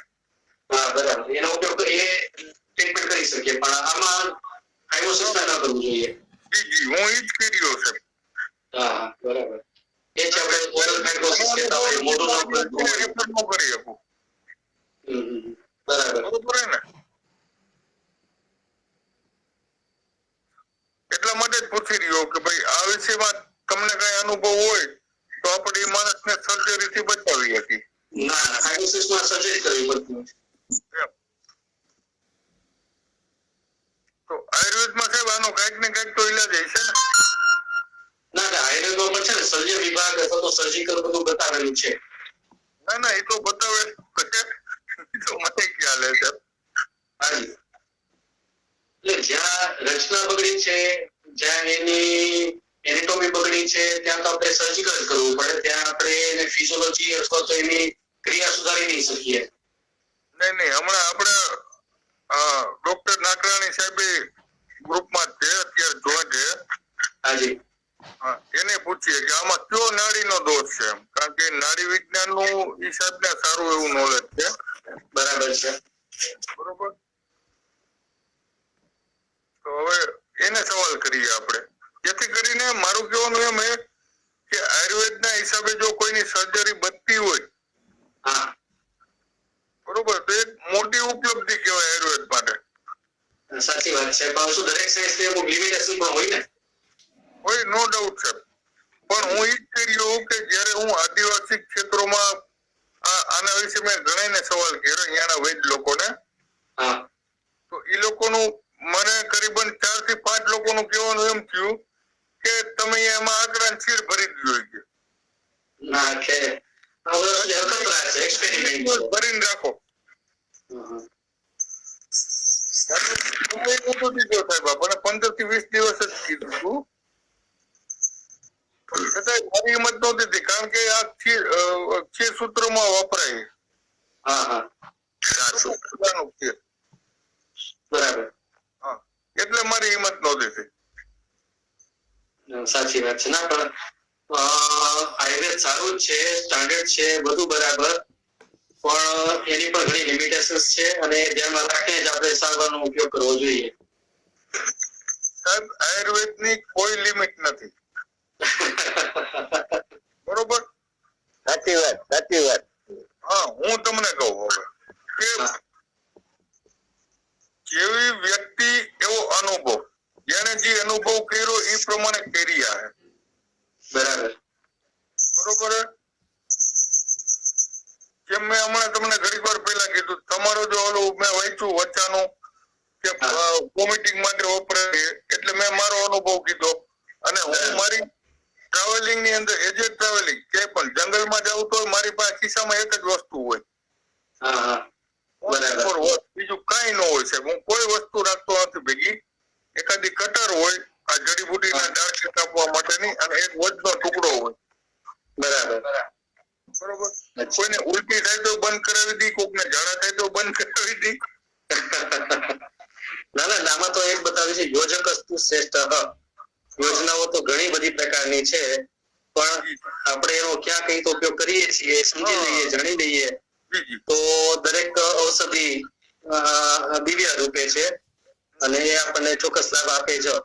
આયુર્વેદે કીધું છે કે વર્ષાને ખાલી ઊંઘવાથી યાદ શક્તિ વધે. હા, એ તો છે જ ને કે ભાઈ એનું કામ જ છે. હવે આજકાલ શું છે કે જે રીતે યુગો બદલાતા જાય છે એ મસ્તિષ્કનો કફ તોડવાનું કામ કરે.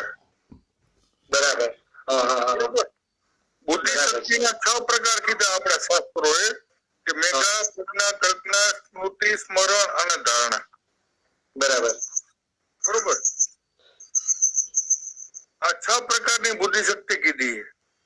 બરાબર, તો એની અંદર આ જે મસ્તિષ્કમાં કફ જમા થઈ ગયો હોય, એટલે કોશિકાઓ સૂક્ષ્મ કોશિકાઓ લગી બ્લડ નું પ્યુરિફિકેશન ન કરતી, અહીંયા પહોંચાડવાનું કામ ન કરતી હોય. હા તો અહીંયા આ કામ કરે. ખાલી એને ઊંઘવાથી કફને તોડવાનું કામ કરે. મસ્તિષ્કમાં કફ હોય એને. એટલે સારવારમાં બધા નામ અલગ અલગ, કોઈ ચેતના જાગૃત કરતા હોય છે, કોઈ સ્રોત ખોલતા હોય છે, કોઈ કુંડલીની શક્તિ જાગૃત કરતા હોય છે. સાહેબ, ઈ કુંડલીની શક્તિ તો યોગનો વિષય થઈ ગયો. હા, એટલે બધા રસ્તાઓ બધા અલગ અલગ છે, પણ બધાનું કામ એક જ છે, સ્ટિમ્યુલેશન કરવું, સ્ટિમ્યુલેટ કરવું. આયુર્વેદનો જોવો સાહેબ, આમ જોવા જઈએ તો આયુર્વેદનો બહુ વિસ્તૃત અર્થ થાય છે કે તંદુરસ્ત અને નિરોગી જીવન જીવવાની કળા એટલે આયુર્વેદ. સાચી વાત, બરાબર, બરોબર? શોર્ટકટમાં કહેવા જાવ તો, બાકી તો આખો સમુદ્ર છે આયુર્વેદ. એટલે એમાં એક જન્મ ટૂંકો પડે. બરાબર છે. આવું મારું માનવું હોય. ના, એટલે આયુર્વેદ સરસ બતાવ્યું છે, વૈદ્ય સમૂહો ને સંશય કરાવડા. બધા વૈદ્યો પોતપોતાના મંતવ્યો, કારણ કે જે તે કોઈ આ વસ્તુ અમુક ગ્રામ્ય ચાર પાસેથી મળે, કોઈ વનચારીણી પાસેથી મળે, કોઈ ટ્રેડિશનલ્સ માંથી મળે, કોઈ ઘરગથ્થુ ઉપચારોમાંથી મળે, રસોમાંથી મળે. આયુર્વેદ જીવતો હોય ને તો ટ્રેડિશનલ ના હિસાબે જે મૌખિક રીતનો જે જીવંત રહી ગયો હતો ને. સાચી વાત. હા, કારણ કે મોગલોએ સાફ કરી નાખ્યું હતું બધું. બરાબર, બરોબર? અને આજની તારીખમાં જે આયુર્વેદ જીવંત થયો અને આ ટ્રેડિશનલ લોકો અને વૈદક લોકો જે મૌખિક પરંપરાથી હાલી આવી રહ્યું હતું ગ્રામીણ એરિયામાં, એના હિસાબે આજે પુનર્જીવન થયું આયુર્વેદનું. અને બાકી તો એલોપેથી વાળા કરતા આયુર્વેદ કંપનીઓએ દાંત વાળ્યો હતો. બરાબર, ખોટી વાત હોય તો કેજો સર. ના ના, સાચી વાત છે, બરાબર, સાચી વાત, સાચી વાત. વસ્તુ એવી બની રહી છે કે આયુર્વેદને જીવંત રાખવામાં સૌથી મોટો સિંહ